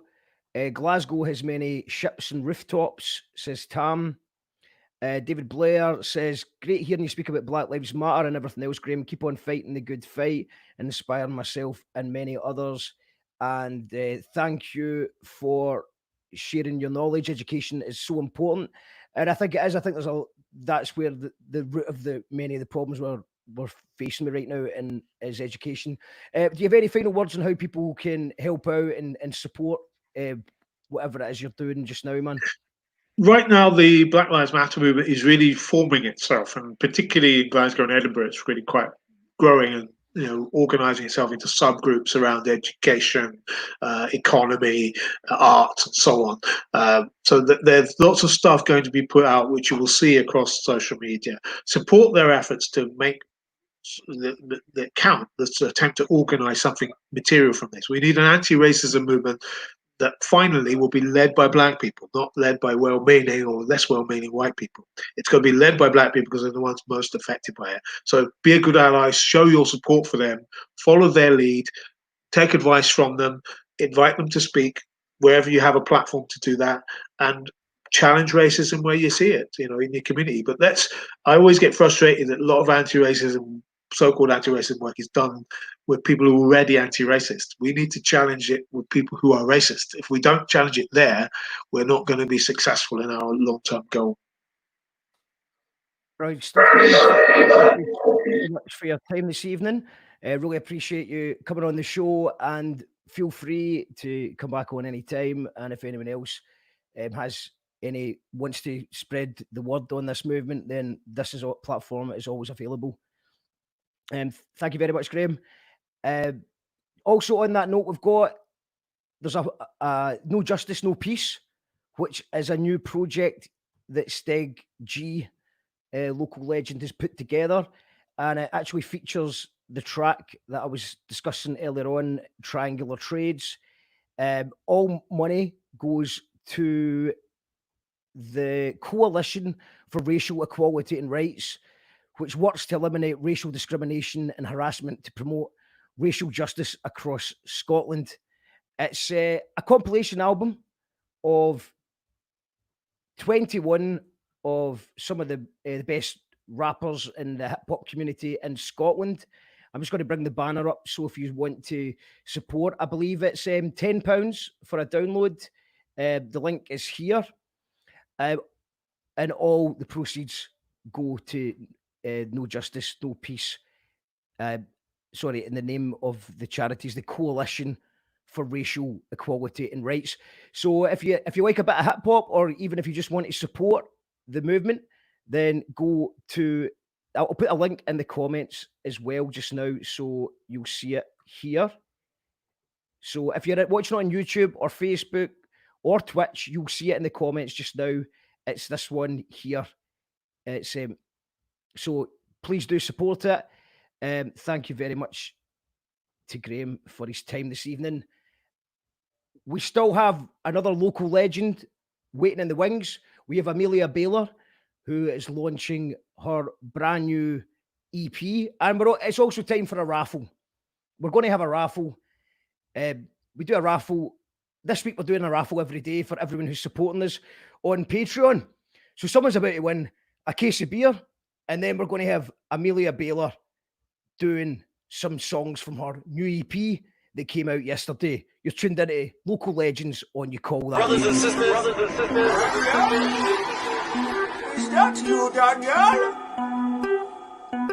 Are you before me? Call That Radio.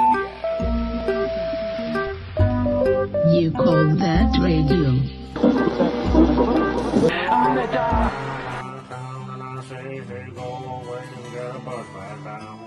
I'm Hello?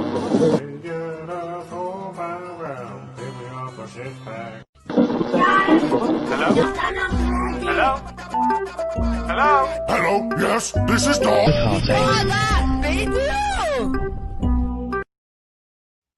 You are tuned in at You Call That Radio. It's time for the raffle. Every day this week. We do. Everybody who supports us on patreon.com/You Call That Radio goes into all our raffles. I'll put a wee link in the comments here. If you do want to support, it's patreon.com/You Call That Radio. You're too late to go into tonight's raffle, but we'll be having one tomorrow when we have James Endicott, the A&R behind bands like the Libertines, the Strokes, The View, bands you'll all have heard of. You might not have heard them had it not been for James Endicott, an absolute legend in rock and roll. I can't wait to get him on the show tomorrow night. On Thursday night, we've got another legend from rock and roll. We've got Matthew Priest from Dodgy. He'll be in many other things as well, many other projects. He'll be on the show on Thursday night. And on Friday, we have Victoria McNulty, one of the best poets in the country, with Joe Curry promoting their brand new poetry fanzine. So every night we're going to have a raffle for our Patreons who are going to win a case of beer from Williams Brothers. The winner of tonight's raffle is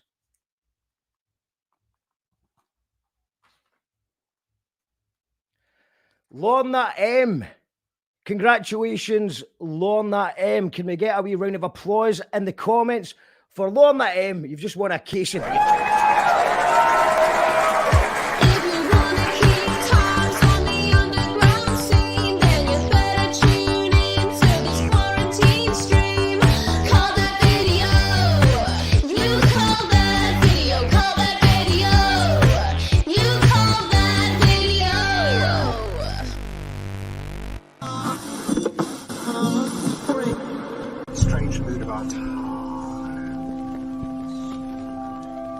You Call That Radio. Welcome to the final part in tonight's show. Loads of comments coming in. I'd say the trades track was a Marky Smith moment. Aidanaka saying stuff when it happens. What else we got? Come on the raffle. Daddy needs a new case of beer. Not tonight, but tomorrow. Perhaps. Thomas, well done, Graham. I could have listened all night and I totally agree with everything you said. Great interview, Graham. Thank you. It says Sarah. Jeff Brand says Scotland was the first place in the world to outlaw slavery in 1778, which was 55 years prior to the slavery bill passed in London. Kitch 100 says, I heard racist shit every football ground I've ever been to, including, unfortunately, my own club. I've heard it in Sucky Street and in plenty of bars across the city. Hopefully people will change. Let's hope. Speaking of change, it's time for something completely different. We have Amelia Baylor, I believe. Hey. How's it going? I put on a really big light. It looks You great. like it? It looks great. So before you play your first track, can you tell us what the EP is called and how people can check it out? So it's called Earworms, because the songs that I've written are quite catchy, and it's on Spotify. You can stream it on Spotify and iTunes, and if you want, you can also download it on Bandcamp as well.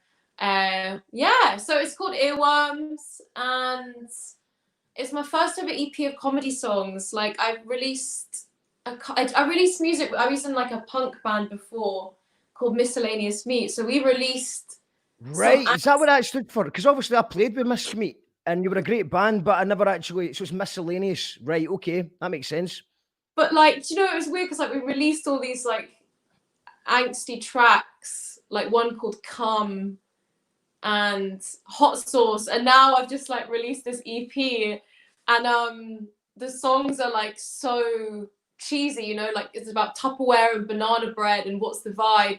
And the guy who I was recording the EP with, we used to play together in our bands.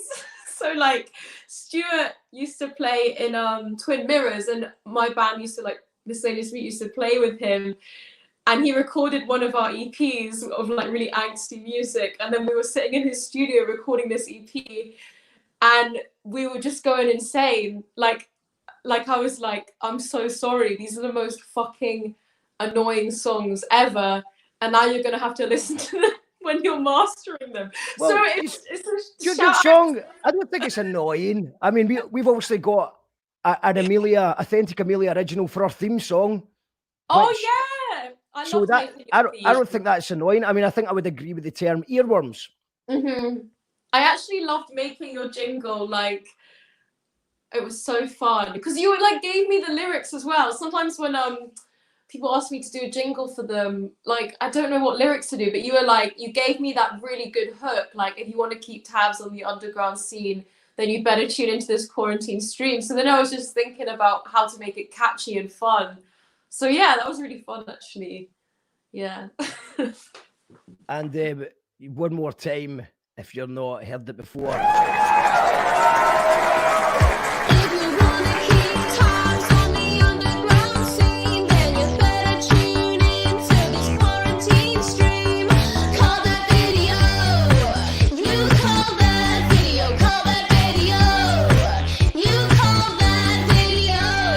And of course, the irony in this whole thing is that You Call That Radio was an audio podcast, and then we switched to lockdown. So very briefly, we changed it to You Call That Video, and then we called it the YCTV quarantine stream. But then I noticed lots of quarantine streams were picking up, and I realised that quarantine was going to last for a long time, and then eventually it would be redundant, and people wouldn't be wanting to use that. So I've just switched back to You Call That Radio. And do you want me to redo it? Did I say, because I sent you the radio version, but yes, there is a radio version. No, that's fine. I think it's fine. I think people know what it is now. And You Call That the irony that I couldn't call the fucking podcast by a name. Sorry for swearing. So just kind of sums up You Call That Radio. And there is going to be a second series of audio podcasts coming out in the next couple of weeks. But I've just figured that people will be able to figure out that they're listening to the podcast version and not the live stream version. I think I'm going to give people credit. I think they'll be able to figure it out all by themselves. But I'm not going to create a new brand with new. It's all content. How do you like manage? Because you have so many different projects. Like, you know, you do like Gyro Babies. Look at the nick of my. Look at the nick of the green screen. I don't manage. I try my best. And sometimes it works, sometimes it doesn't. But it's not about me. It's about you, Amelia. This is your EP launch. So it's a shame that we're not in an actual bar where you could play with beer and stuff like that. But we have a crowd tuned in for you. There's lots of love in the comments for you. What is your first song going to be? I'll turn my microphone on. The lighting's quite intense, but I like it. So I'm going to start with a song called What's the Vibe? So here we go. I'm just going to press play on this. Okay. Yeah, so this is What's the Vibe? Yeah, that lighting's okay. Okay, cool. So, ooh, it's a fucking banger. That's right. Okay, here we go. This is What's the Vibe? Let's go. What's the vibe? What's the vibe? What's the fucking vibe? Quarantine stream. What's the vibe? What's the vibe? What's the fucking vibe? You call that radio? What's the vibe? What's the vibe? What's the fucking vibe? You call that video? What's the vibe? What's the vibe? What's the fucking vibe? I'm at work. I'm at work. I'm at work. I'm like, what's the vibe? My manager needs to speak to me. He needs to speak to me. He needs to speak to me. I'm like, what's the vibe? He's like, you need to work harder. You need to work harder. You need to work harder. I'm like, what's the vibe? You're fired, Amelia. Oh, that's the vibe. Back to the intro. wherever you are, I hope that you're dancing. I hope that you're losing your shit to this right now. I know that you're losing your shit to this. Okay, here we go, verse 2. Here we go. Guy, I'm fucking. Guy, I'm fucking. Guy, I'm fucking. I'm like, what's the vibe? He's like, I need to speak to you. I need to speak to you. I need to speak to you. I'm like, what's the vibe? He's like, you're too intense. You're too intense. What? You're too intense. I'm like, what's the vibe? It's over, Amelia. Oh, that's the vibe. Back to the intro. If you're not enjoying it, don't worry. We're nearly at the end of this song. We've just got one more verse. One more verse. I'm like a sexy leopard tonight. Okay, here we go, verse 3. My mom's on the phone. My mom's on the phone. My mom's on the phone. I'm like, what's the vibe? She's like, it's your granddad. It's your granddad. It's your granddad. I'm like, what's the vibe? She's like, you need to come here now. You need to come here now. You need to come here now. I'm like, what's the vibe? It's his birthday. Oh, that's the vibe. Tell me what's the vibe. Tell me what's the vibe. Tell me what's the vibe. What's the fucking vibe? My granddad's still alive. Thank fuck, my granddad's still alive. My granddad's still alive. That's the fucking vibe. That's the end of what's the vibe. You're sad. That's the end of what's the vibe. That's the end of what's the vibe. That's the fucking vibe. Tell me what's the vibe. Tell me what's the vibe. Tell me what's the vibe. What's the fucking vibe? There we go. That was what's the vibe. Thank you. An American psychiatrist calls it audiophilia. You call that video? Brilliant stuff. My I didn't favourite. realise that my video was still on there, and I was like nervously pacing. No, it's all right. It's all right. It was I a was little like finished the song, and I was like, "Thank you," and then I was like, just like pacing. walking around. See, that's a good thing about not having to rely on band members for your new material. In the past, you do have to do a bit of pacing as people tune up and stuff. As vocals. But when it's just you and a backing track, pacing around is just up to you if you want to do it or not. Yeah, 100%. Do you? Because I know that you like went from being like in a band from doing solo stuff. It is quite freeing. Like it's sad sometimes, but it's quite freeing. Yeah, I mean, I ended up just getting more band members in though. But I say the spoken word stuff. Obviously, you need to do spoken word stuff on your own, and that's quite freeing. I quite like that. Definitely. But I think if you're going to do music, you should have a band or learn some instruments. So I'm working on that. Alan says, Amelia, always entertaining. Paul says, I always expect Grandad to be dead. It's a nice twist that the Grandad's okay. I know, I don't want to jinx it though, especially during these times. So I actually changed that song for a while. I did a gig and it was for like Dragon Soup's like online festival, and I was like, oh, I don't know if I can do that joke. So I changed that verse to my mom's on the phone and she says, it's your hamster. And then it turns out my hamster's alive and not dead. But for tonight, I did the original version. Well, yeah, don't want to jinx it. Well, yeah, you're happy to jinx it on You Call That Radio, but not the Dragon Soup Festival. Wait a minute, Dragon Soup's got a festival. Yeah, it was like I recorded half an hour of material. So, and like it was I didn't have this speaker set up, so what I had to do was actually pre-record a lot of vocals and kind of do like lip syncing and then re-recording overdubs. So that's why I got this, because I think this is really good for doing live streams, because it feels more like a live gig. Do you know what I mean? Like this is how it would be in a venue. So it just feels more natural. Yeah. It's very natural. We've got Amelia's always entertaining, says Alan. I didn't win the beer. Oh, that's the vibe, says John Taylor.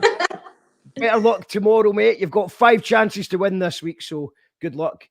It was Johnny Sloan's favourite Amelia song.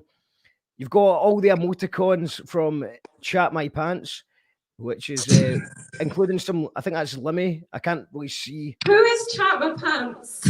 Who is it? Do I know you? The mystery of Chat My Pants continues. Are you like an ex or something? Do you know what I mean? On the jingle, it was maybe the ex who said you were in too intense.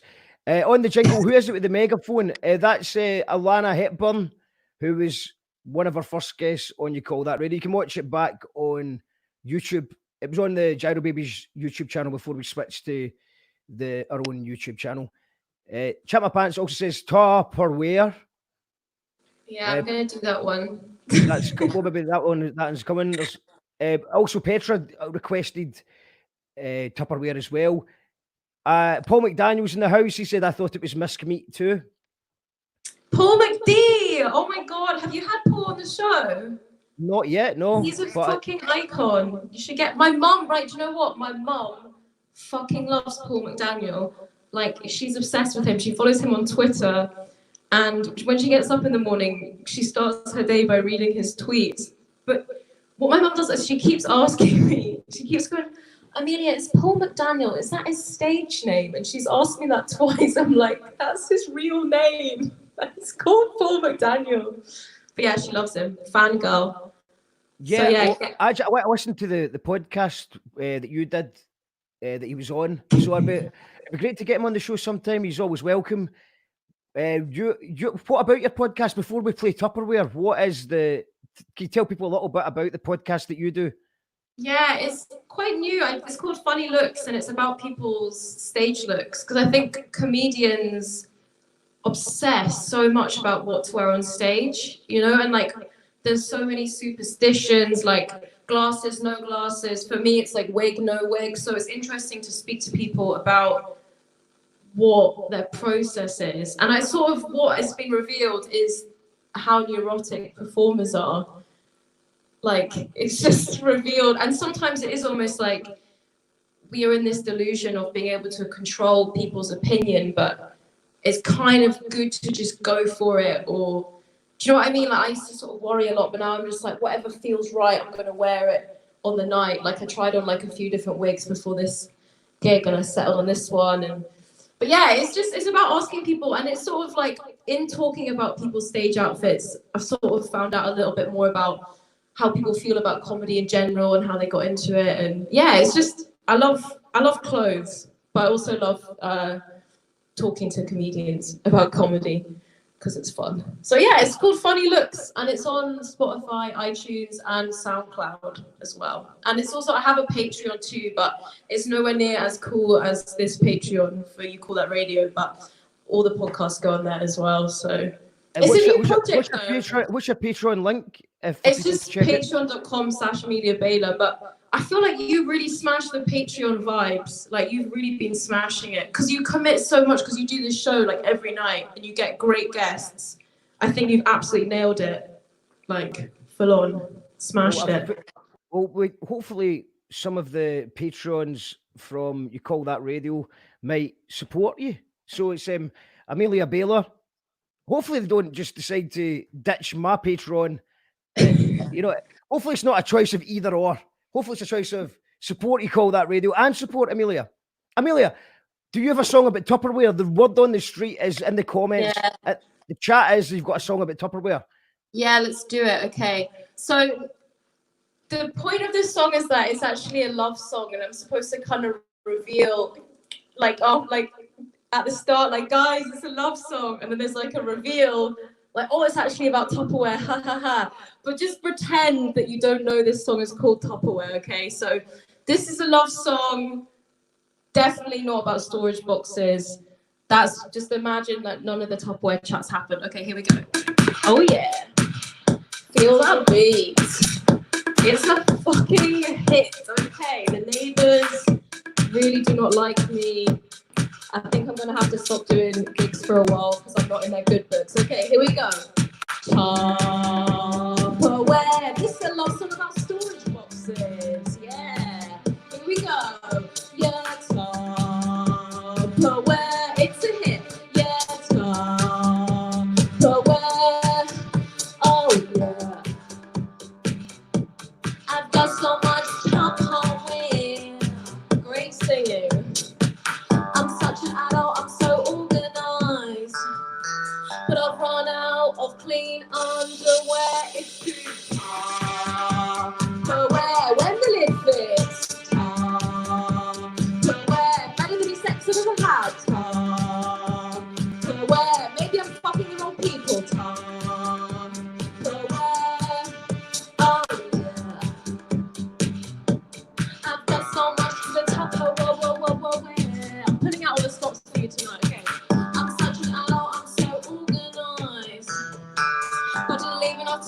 before this get you off my fucking head. But where? Put it in the freezer. But where? Then forget about it. But where? This concept doesn't get boring. But where? Oh yeah. I don't know why I care so much about the Tupperware. I haven't had sex in quite a long time. T-U-P-P-E-R, T-U-P-P-E-R, W-A-R-E. T-U-P-P-E-R, T-U-P-P-E-R, W-A-R-E. Yes, I'm doing this. T-U-P-P-E-R, T-U-P-P-E-R, W-A-R-E. I'm so lonely. T-U-P-P-E-R, T-U-P-P-E-R, W-A-R-E. Yeah. That was Tupperware. Fuck yeah. Storage boxes.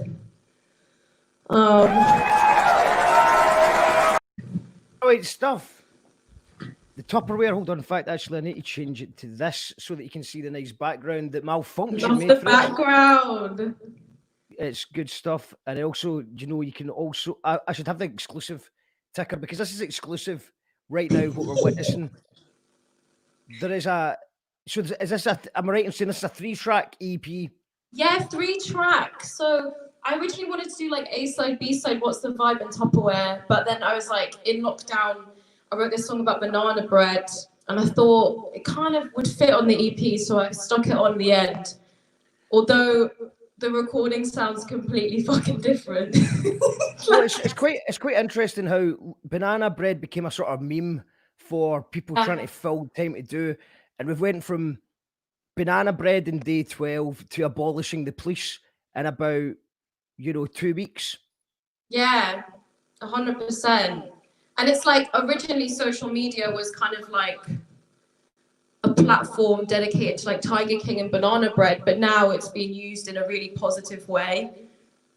And like people are using their platform for good and not just sharing pictures of banana bread, but sharing stuff that's really changing how people behave. Until tonight, we're bringing back the banana bread. I'm going old school, and so this is some sort of April lockdown vibes. This is an April lockdown vibe, and so this is banana bread. This is the dumbest shit. This song is the dumbest shit ever. Okay, here we go. Let's bake some banana bread, yeah. Let's bake some banana bread. Trying to distract from existential dread, yeah. Let's bake some banana bread. There's choreography. Nah. Bread. Having something to do will help you get out of bed. Maybe. All you need is some sugar and bananas and some other shit. I don't know, I haven't seen a recipe. And a pinch of anxiety and a big spoonful of uncertainty. Yeah, let's bake some banana bread. It's quite repetitive. Let's bake some banana bread. Trying to distract from existential dread. Yeah, let's bake some banana bread.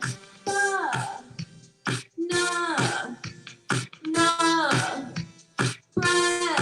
Having something to do will help you get out of bed. Maybe all you need is some sugar and bananas and some other shit. I don't know, I haven't seen a recipe. And a pinch of anxiety and a big spoonful of uncertainty. I always forget I added in that really fucking ravey bit at the end. So yeah, that's the banana bread song. Very dated. So there we go. It's very fucking dated. I should change it and do a new version that's like, let's destroy racism. I should be using my platform for good rather than releasing an EP about banana bread. But yeah. Well, that's the next EP. if you've got time to make a next EP, because it seems like this is not the only podcast jingle you've made. I keep hearing your voice in other places. What other jingles have you done over the lockdown? Man, okay, so at the start of lockdown, I was like, comedians or whatever, like if you want a jingle, because I think everybody was like doing projects. Do you know that bit at the start of lockdown when like people were doing podcasts? So I did, Richard Brown has one called What's on Your Wall, that's a sort of online series. Kat Hepburn and Kev P. Gilday. Why did I struggle to say Kev's name there? I did the Sonic Youth podcast one. I did one for this guy, Liam Withnail, comedian. He has like a crossword. So yeah, I did loads, but I've run out. Do you know what I mean? Like, there's only so many. I don't know. Do you know when you like, okay, so you know when you like go and you buy perfume and you smell coffee to like kind of like reset your senses? I don't know what the equivalent is for like making jingles. I feel like I need to like reset my senses. Do you know what I mean? Like I need to like listen to like some happy hardcore or something. I don't know. Just like science, it was in the news this week that magic mushrooms will help you reset your settings. I mean, the thing is that I haven't drank or taken drugs for 2 years, and I feel like relapsing for the sake of jingles. Mushrooms. Terrible advice. Yeah, but don't feel like everyone's like, "What's up?" I'm like, "I'm relapsed. It's just for the jingles, man." Like, I'm having the best time. That would be an interesting Zoom Alcoholics Narcotics Anonymous meeting. It's like that's how you try to find. I just chime in like, guys, I've had the trip of my life and I'm back at day one. But yeah, what do you make of this? This is a flyer that Malfunction did, and it's about so obviously some of this has already happened. They've already did Jenny on last night. You can watch it again on YouTube. With the local legends tonight. Tomorrow we've got James Endicott, one of the most famous A&Rs in rock and roll history. We have Matthew Priest from Dodgy on Thursday, and then we've got Victoria McNulty and Joe Curry on Friday. They've got a new fanzine now. I don't know if you can do a jingle for fanzines. Fanzine! There we go. That's.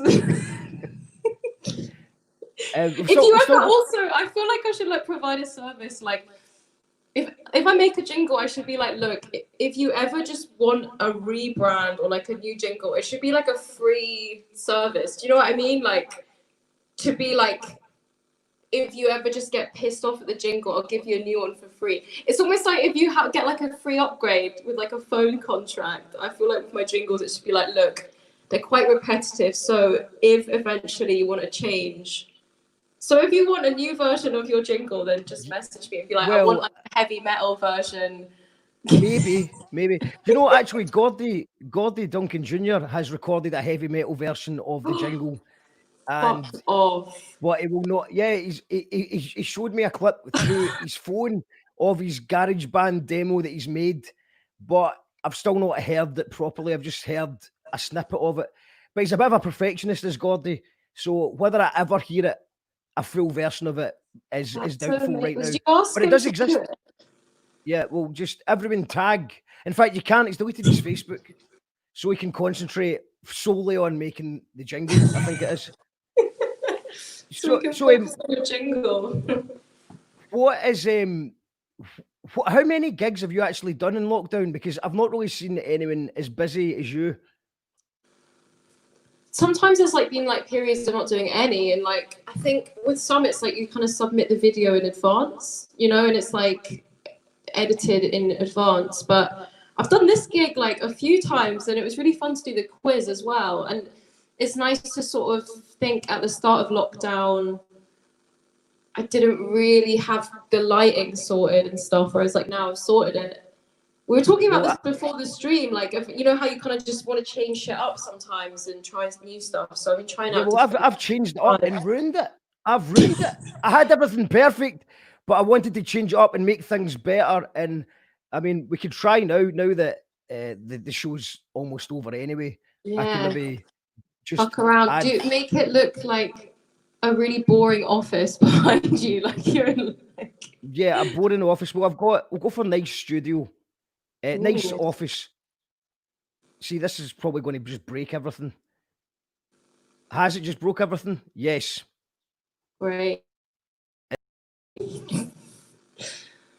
Oh man. Do I have to take the reins now? It's like loading. Oh, You're in the no. dark. Oh, sorry, Amelia. Can you hear me? Can you hear me? Yeah. All right, sorry. Yeah, and you're not I closing really anymore, ruined it's it all. fine. I really ruined absolutely everything that we worked hard for this show. But everything's okay now.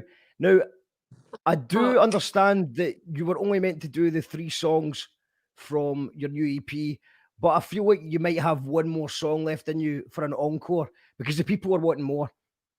I've got this summer, because I did that one last time. I've got this summer 2020 banger. Yeah. Could do that one. Yes. What do you think? I think that would be the right way to end it. It's the anthem of the summer. I think you should maybe come on the show once a week just to remind people it's the anthem of the summer. Yeah, once a week, and then I can like get all dressed up and get out of my pajamas. You know, it does make a difference. Like, do you know what I mean? Like, I feel good having done this. It's good. Yes, I think before you do this, 'cause this is going to be the end. We'll end on a high with the summer anthem. If you haven't heard this before, you're in for a treat. This is the official summer banger of 2020. I just want to shout out all my guests. Thanks to Graham, who was on earlier on. Thanks to Lisa Mack of Spring Near East. Thanks to Bob of the Kenaway Men's Shed, who was absolutely brilliant. Thanks to Cammy and his Waynes, and for anyone who donated to their Lego project. We're back tomorrow with James Endicott, who was the man behind bands like the Libertines, The View, The Strokes, and many others with 1965. He's an absolute legend, so I hope you can join us. We're here every night at 7 o'clock. Well, most nights at 7 o'clock. And if you want to support the show, you can do so by becoming a patron. Shout outs to our newest patrons as well, Bob, Shannon, and Kelly. And if you want to support the show, it's patreon.com/you call that radio. And every day this week, you will be in with a chance of winning a case of beer.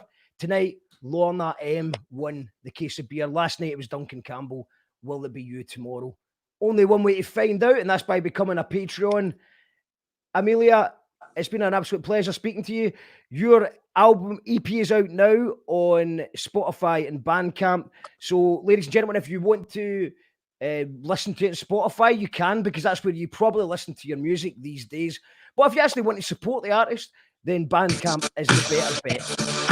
Sorry, I just started playing music. No, I thought it was quite good. I thought, shut up, Mark. Let's get the tunes going.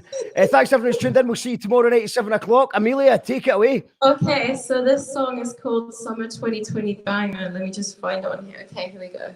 It's actually called Summer 2020 Anthem, but I fucked up. Okay, here we go.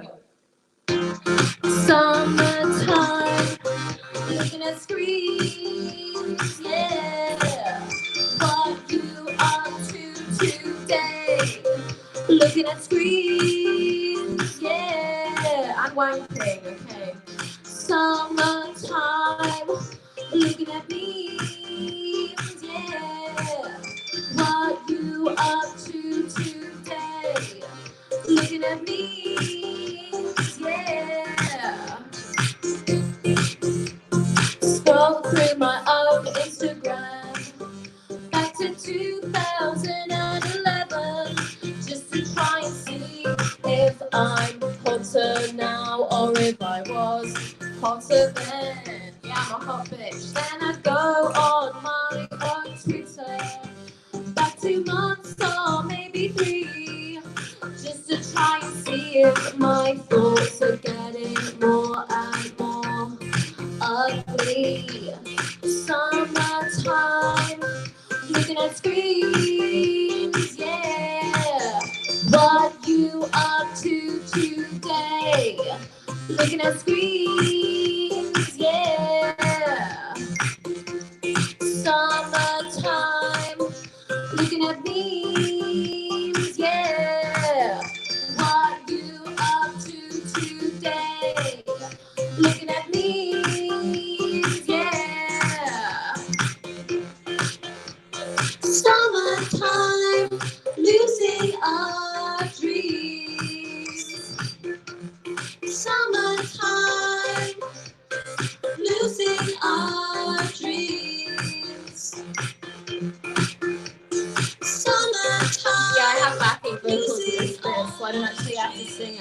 lip sync here, okay? Summertime, losing our dreams. Checking my soul. Oh yeah, checking my phone. Oh yeah, checking my phone.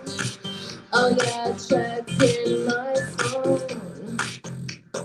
Checking my phone. Oh yeah, checking my phone. Oh yeah, checking my phone. Oh yeah, text from Domino's. So yeah, that's my summer 2020 anthem. Yes. Amazing stuff. Thank you, Amelia.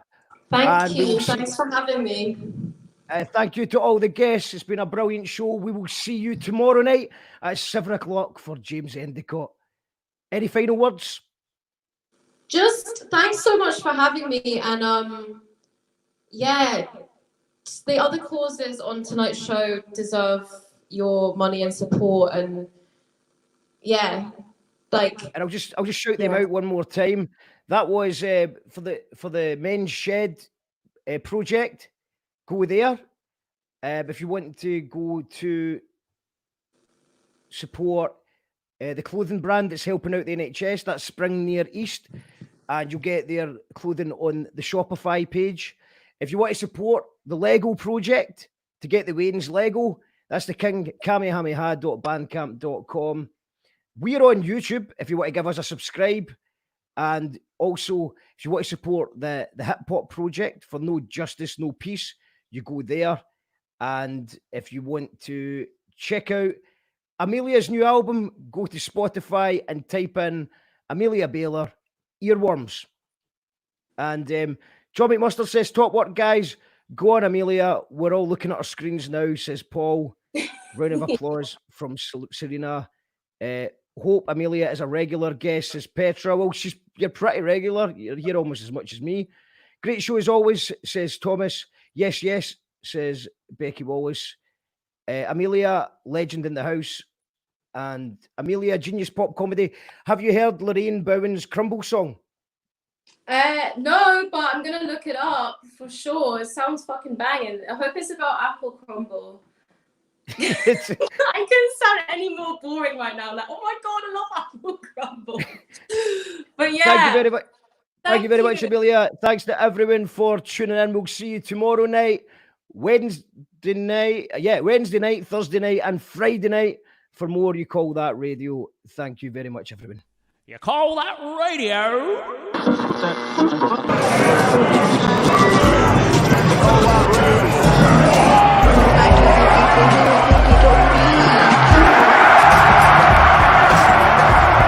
I'm going to see the disinfectant that knocks it out in a minute. That's mad. Is this a Netflix thing? It's actually a podcast. What the fuck's a podcast? You know, it's kind of like a radio show. Oh, that radio! Exactly. And is there a way we can do something like that? By injection inside or Yeah, I think so, because I think just paint in general, because I think like my poems in my painting. No, cut.